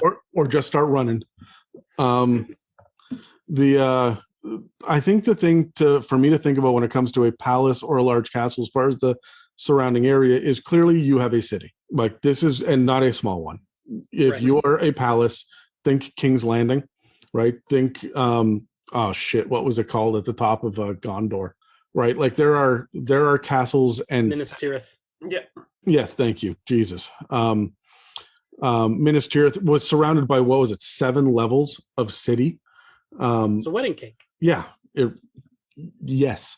But one of the things that I'm thinking about with both of those is, again, you're getting natural defenses because one was up against, they were both built around or on cliffs, right? But I'm really starting to think about in D&D terms, if you cast the same spell for 100 days in a row, it becomes a permanent spell. If this is a D&D palace or castle, then this is a... How long does it take to build, Tyler? You still have that? Yeah, I believe it's 1,200 days. 1,200 days. So that's almost, that's like almost 4 years. Well, if it's supervised. If it's not supervised. If it's not supervised, yeah. So I'm assuming that for the most part, I think at this point you're getting this bequeathed to you. So you're walking into it, right? Yeah. So you have to wonder what magical defenses are here, and how do you go about it? One of the things that I would love to do is get into building the magical defenses. One of my favorite pieces of lore is that unicorn blood, if mixed with clay, will make something scry-proof. So you want to be scry-proof? Now you got to kill unicorns. Also, the spell Teleportation Circle, which by this point you've had for a while, if anybody in your group has it at all, becomes a whole lot more interesting if you have a palace that you can have a room full of permanent teleportation circles in it. It's also really interesting because you get guard rooms and stuff, which would normally be at the front gates, but you have this deep in the belly of the palace as well because you have teleportation circles there. Yep. So let's keep the same initiative. I want to go through really, really quickly because we've got to wrap this episode up here pretty quickly. Do you have a plot hook? Let's all just, I don't know, grab... There are 9 of them. There are 3 of us. We'll each grab 3. Do you guys... what's a plot hook that comes up off the top of your head about one of these? So, Jeff, do you have a... So, why am I short-circuiting? So the first thing that comes to mind for me is a fort on the edge of wild lands. You've got frontier lands. Beyond this fort, only nomads and dangerous creatures. The most well-known hunter of monstrosities has not returned from his most recent hunt, and his family is worried about him. One day his horse returns alone with a note pinned to the saddle. Don't come for me. If you're reading this, I'm dead and the gnolls are coming. Huh. That's not terrifying. Yeah, I like that. That's great for an outpost fort because you are out in the middle of nowhere. You don't have help, right? The gnolls are coming. Now it's a defense game. Yeah. You don't know how long it's going to be, but you've got some time. How do you defend your fort from and you're sending scouts too, right? Yeah. Oh, yeah. Tyler, what do you got? So when I was thinking of a guild hall, I was thinking this is kind of like the first tier. And this idea of it popped into my head of how do campaigns start? And I'm thinking, wait a minute. What if the reason that your players all come together, all the player characters, is because they've all been petitioned to build a guild hall? And that's the first 5 levels of play that they have, is gathering resources, the gold and the time to build this guild hall. And it's to solve some sort of local problem that's in the region. And I'm not sure which episode we talked about guilds, but it was in the past. And there's a lot of different guilds. It's not all just fighty, punchy. There are hunters guilds, but there's also merchant guilds, thieves guilds. So they are building a guild to respond to some sort of local problem that they've been petitioned to do. And so it's the first tier. And I think it's a different way of why everyone's coming together. All right. Sorry, 1 sec. I'm looking it up. I don't know why I went to this thought, but a long time ago, I read a fantasy book that is far out of print. And I don't even remember the name of the book, but you're saying all kinds of guilds. It was the book was about a character who was accidentally teleported to a fantasy world from like our world. And they were told that a magician would come to save them. And they find out he's an engineer. And they're like, yeah, engineers are a certain kind of magician. You're a magician. He goes, no, I was a sanitation engineer. Isn't that what Brad does, Tyler? Doesn't Brad deal with sanitation shit for a living? Yeah, I believe so. Yeah. So I worked on a garbage truck, but like a sanitation guild in a big city is absolutely, we've hired you guys to keep the streets clean, literally. I love that. When you start thinking about guilds like unions, you can start to see that there's more than just thieves and hunters and shit. And of course, there's mage guilds and stuff as well. Just to jump back, Tyler, we talked about it on the campaign builder. We talked a lot about guilds, but we devoted one episode. It was episode 4 of the campaign builder, which was titled Guilds, right? So that's that one. You can head there. But we talk about how a guild interacts with surrounding cities and different plot hooks and whatnot you can get. through that series. So if you're kind of looking in that direction, that's a good resource.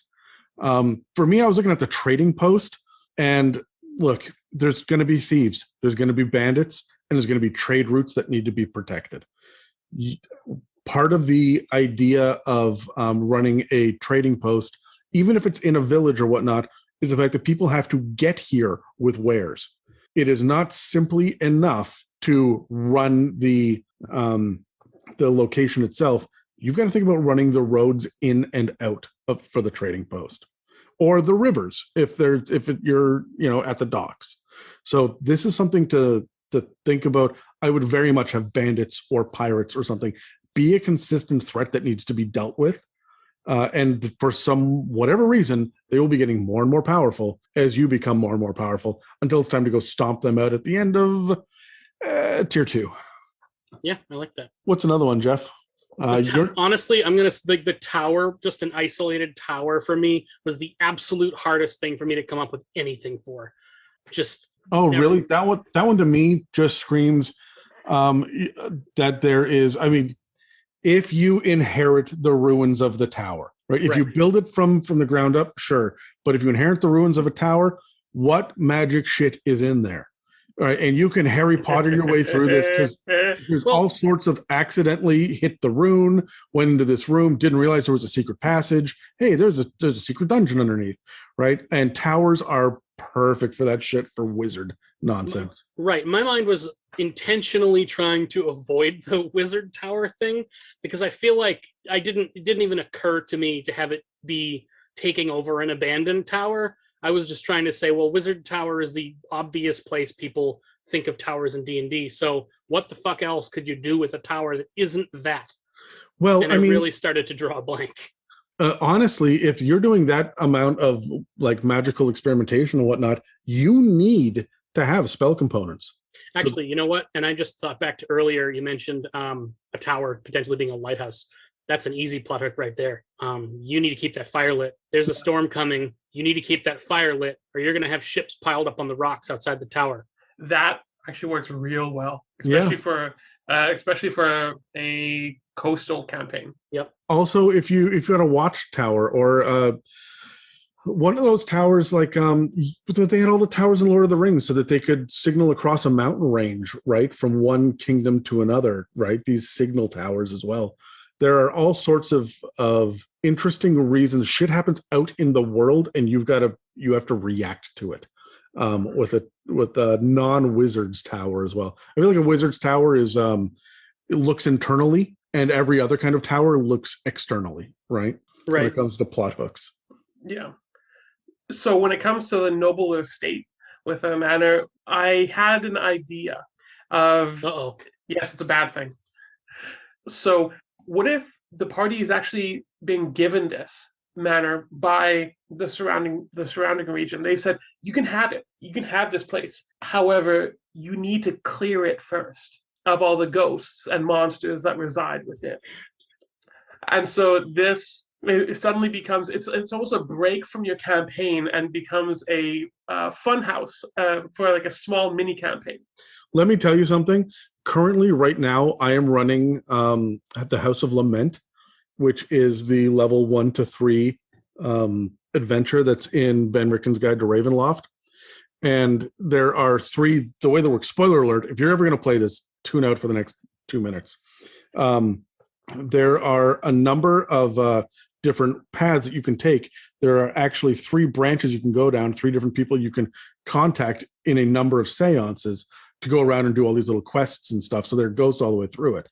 That's not enough for me, and my players are level 4, and so I ramped up the horror, so the walls bleed and there's more ghostly combat, and it's not just the picture attacks you. It's like, no, the picture comes alive and tells you the most horrible things from your past and knows your insecurities as it psychically reads you, and then the suit of armor behind you comes alive, right? Like I really beefed it up, but that is a perfect example of what you're talking about, Tyler, with the noble estate with the manor.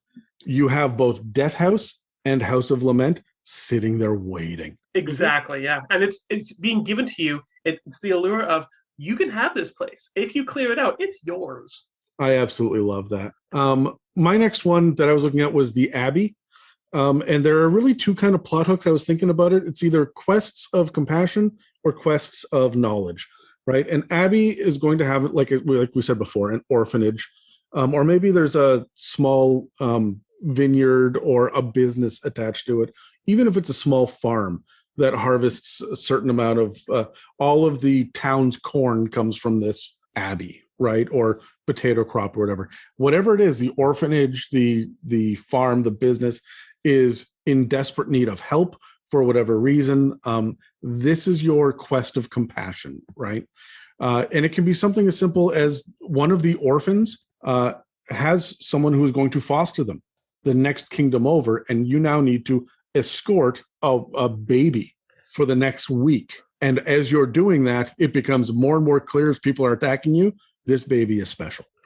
Would you say that all the kids here and everything that are at this orphanage would be called Children of the Corn? No.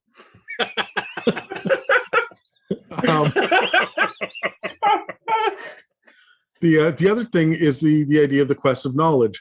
When you think about an abbey and you think about the monks and whatnot that are there, I begin to think about things like ancient lore and local rumors and patterns that are happening within the community.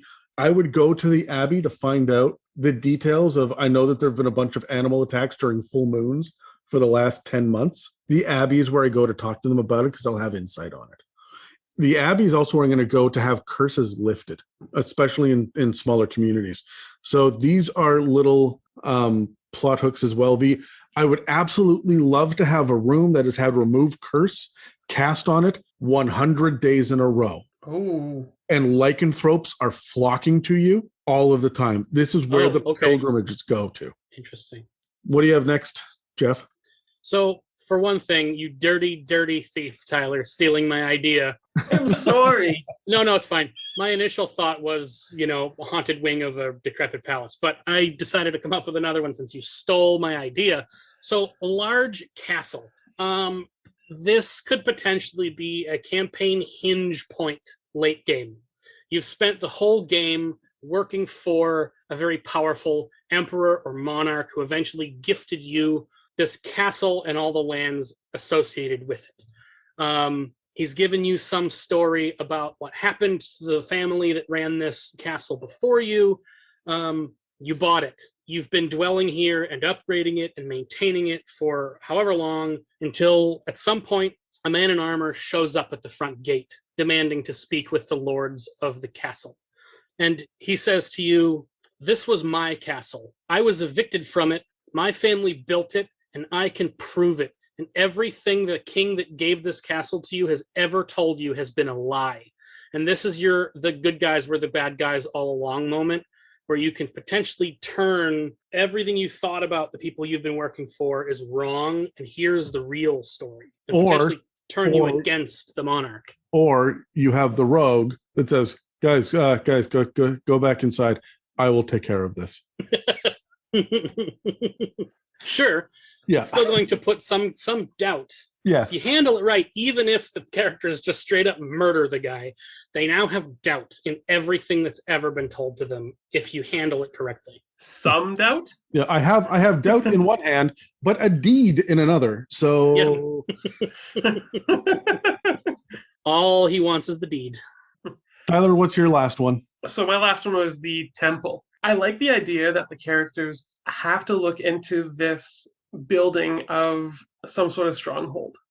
And I like the idea of forcing them to think about it in the sense that, again, towards tier 4, even tier 3, what if they have to build a temple to access the BBEG? It's not a matter of we should build a temple to no. They, in order to find out which demi-plane this BBEG, this big bad evil guy is on, in order to find him, they have to build a temple either to him or to his direct opposite, and then that person helps them find him.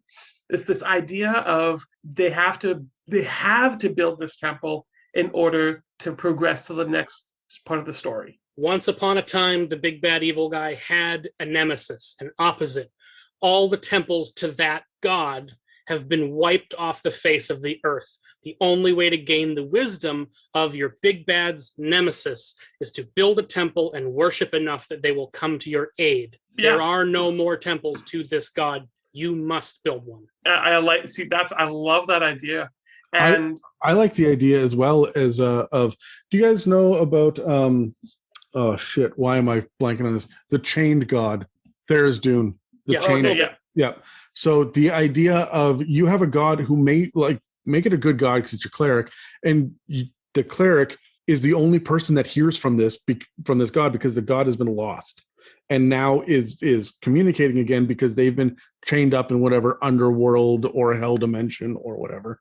And you need to build a temple to get to the god to release them behind enemy lines as well. It's not just necessarily going to the big bad evil guy, although that's really cool. It could also be, I need to get to my god as well before, or maybe they're in their palace in, Mount Celestia, and you need to get to Mount Celestia, and this is the best way to do it before the incoming armies from the Nine Hells show up, right? Like, I love the idea of there being a planar connection.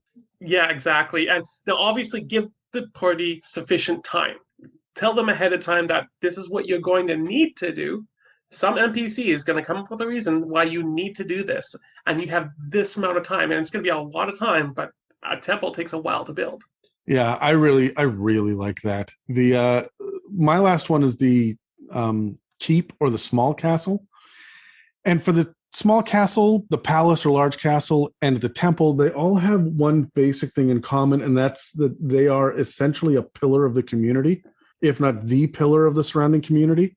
And so my plot hook here is your castle's totally fine. Your keep is not in danger of being breached, but the community around you is suffering now from a plague, and they are looking to you for guidance. And when an entire neighborhood goes down with the plague, your cleric cannot fix that, even with high-level spells. They can do a certain number of creatures at a time. Right. The paladins lay on hands will help 10 people a day, but there are thousands and thousands of people now. Exactly. So this is where I would look for my level 4 adventure, right? You need to have the divine intervention of a good healing god come in, or you've got to quest to another continent to be able to get the cure, or you need to go make a deal with a devil to be able to cure this, but at what cost, right? So there's all sorts of ideas there. When you are responsible for a population, threaten the population. Is it bad? I'm thinking, get ready for being a level in Warlock. Oh, absolutely. If I'm going to make that deal, everybody gets a level in Warlock, and there's going to be a shrine for it. Anyways, guys, that's going to, I think, more or less wrap up the this episode. We've gone pretty long already on this, and it's given me a lot of ideas for plot hooks. One thing that I really would like to look into is what a pirate ship would do if that's your stronghold, or an airship, right? There are some really interesting ideas.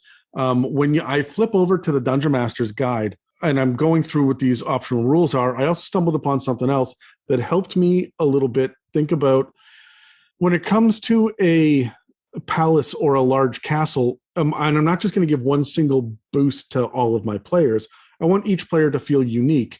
How are they all going to feel unique when they all have one single location that they're residing in, right? If they all have the same stronghold, how does it feel unique? And that's the idea of give them separate rooms, separate areas. I mentioned this before a little bit about the noble estate with the manor on it and them spreading out a little bit. But when it comes to these tier 4 castles and temples and palaces and whatnot, they can all have different levels. The necromancer can be down in the literal dungeon of the palace, right? Whereas the wizard resides in the southeast tower, right? And they are all still getting the same boon across the board, but they all have their own unique extra thing on top of that. But I'm kind of at a loss about what to do.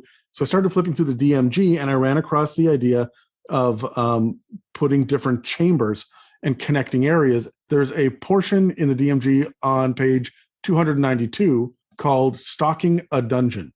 And this gives you a number of different chambers and their purposes on a whole bunch of D100 tables and D20 tables. So I don't want to go through them all right now because, like I say, we're running long.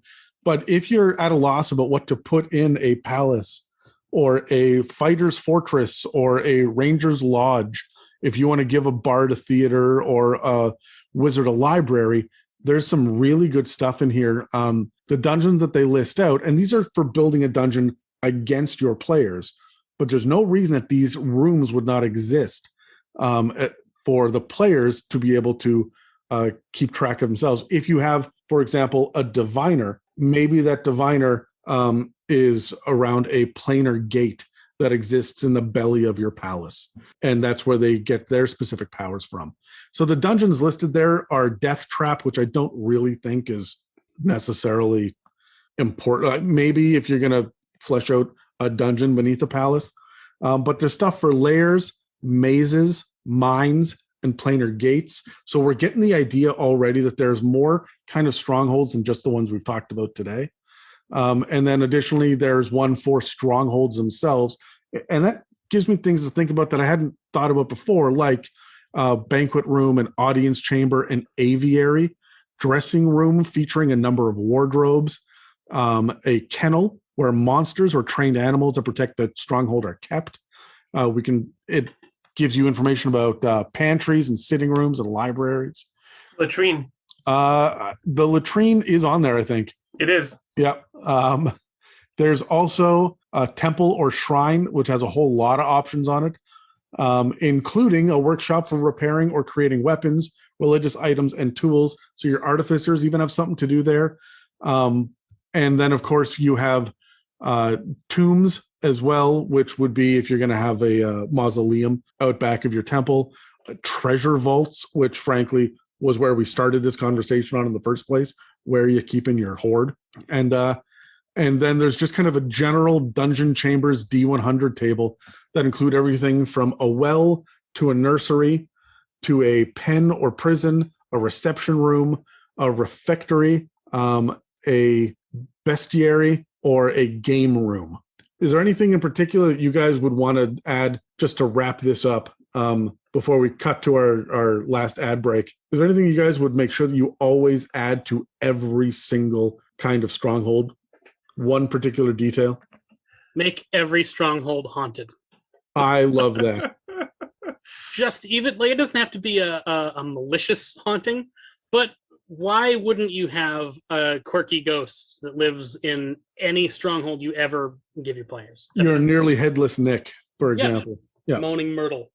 I would say I would want every single stronghold I have to have some sort of sitting room or dining room or something where people can gather. I don't want the characters always to be going just on their own, but I want a place where everyone can gather and you can invite NPCs in. I want that idea, that a gathering place. Yeah, and I think I'm going to look at the exact opposite of that as well, because it's going to have good synergy with what you just said, Tyler, is everyone needs to have their own place that they can put a lock on a door. Yeah. So that if you stay in a tavern, you tend to bunk up 2 to 5 people into a room sometimes. But when you go home, you want your own space, right? And that way the fighter can have his wardrobe with the 4 different kinds of magic armor that he's got over in the corner and not worry about the sorcerer accidentally blowing it up. Agreed. Absolutely. All right, let's cut to an ad break before we wrap this up. If you've been inspired by the conversation in this episode, please feel free to reach out and share your creativity and ideas with us and the rest of the community. You can reach us on Facebook and Instagram or on our subreddit r/itsAmimic. Also, if you're feeling particularly generous, please follow and subscribe and leave us positive reviews, likes, and comments. Engagements like that help us pop up on search engines and keep this show running. One thing to keep in mind, guys, is that D&D is a game that everyone is playing at your tables. So DMs, work with your players when building their stronghold. Get their input, their personal flair. Get them to give details of what this place looks like and what every single room looks like. It's their stronghold. Let them make it their own so that they'll be compelled to use their stronghold, or to give you, the DM, inspiration for plot points and possible blowing up rooms. Players, make it your own. Be creative, and please remember this resource, as it can be a great boon in your campaign. Only if you use it, though. If you don't use it, you lose it. Yep. So that's all for our discussion on building strongholds in D&D 5th edition. Make sure that you subscribe or follow, and check back regularly to see what inspirations and insights we'll have for you in the future. Next week, we'll be returning to Spelljammer to discuss the other 3 playable races that can be found there. Thank you for listening to another episode of the It's a Mimic podcast. If you'd like to support us, we have a donate button on our website, www.itsamimic.com, a store with some It's a Mimic merch, and a Patreon.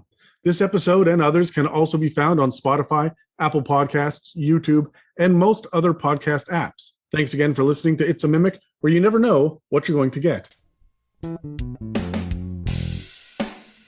This has been an It's a Mimic production. Please check the show notes for this episode to see links, time codes, and credits. And don't forget to reach out and share your own inspirations.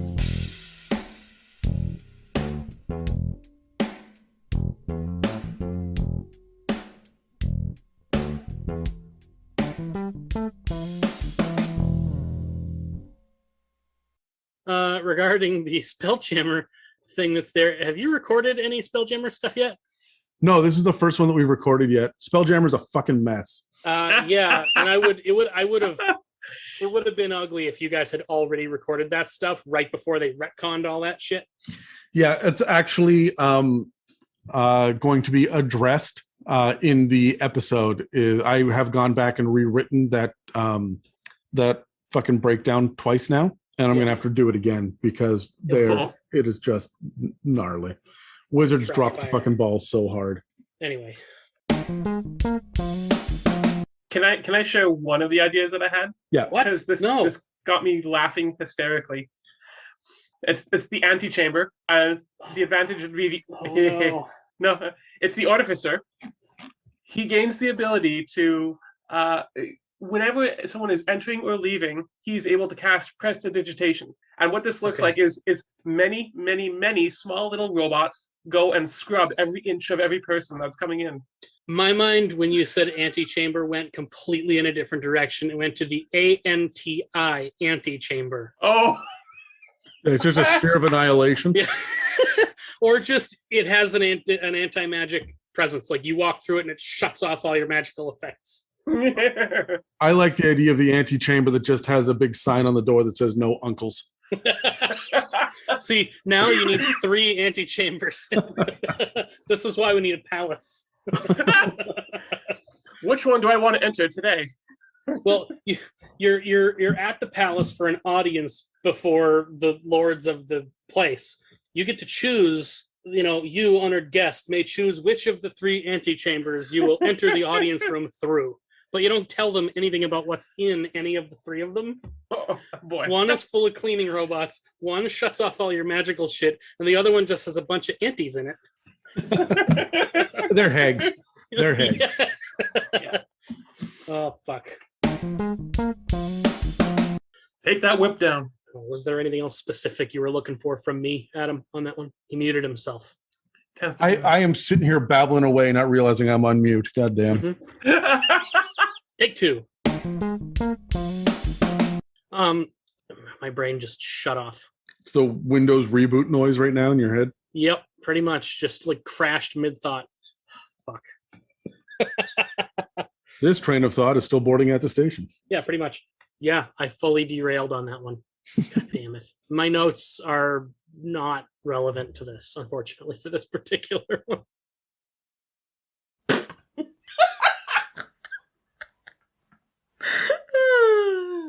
That's so ugly.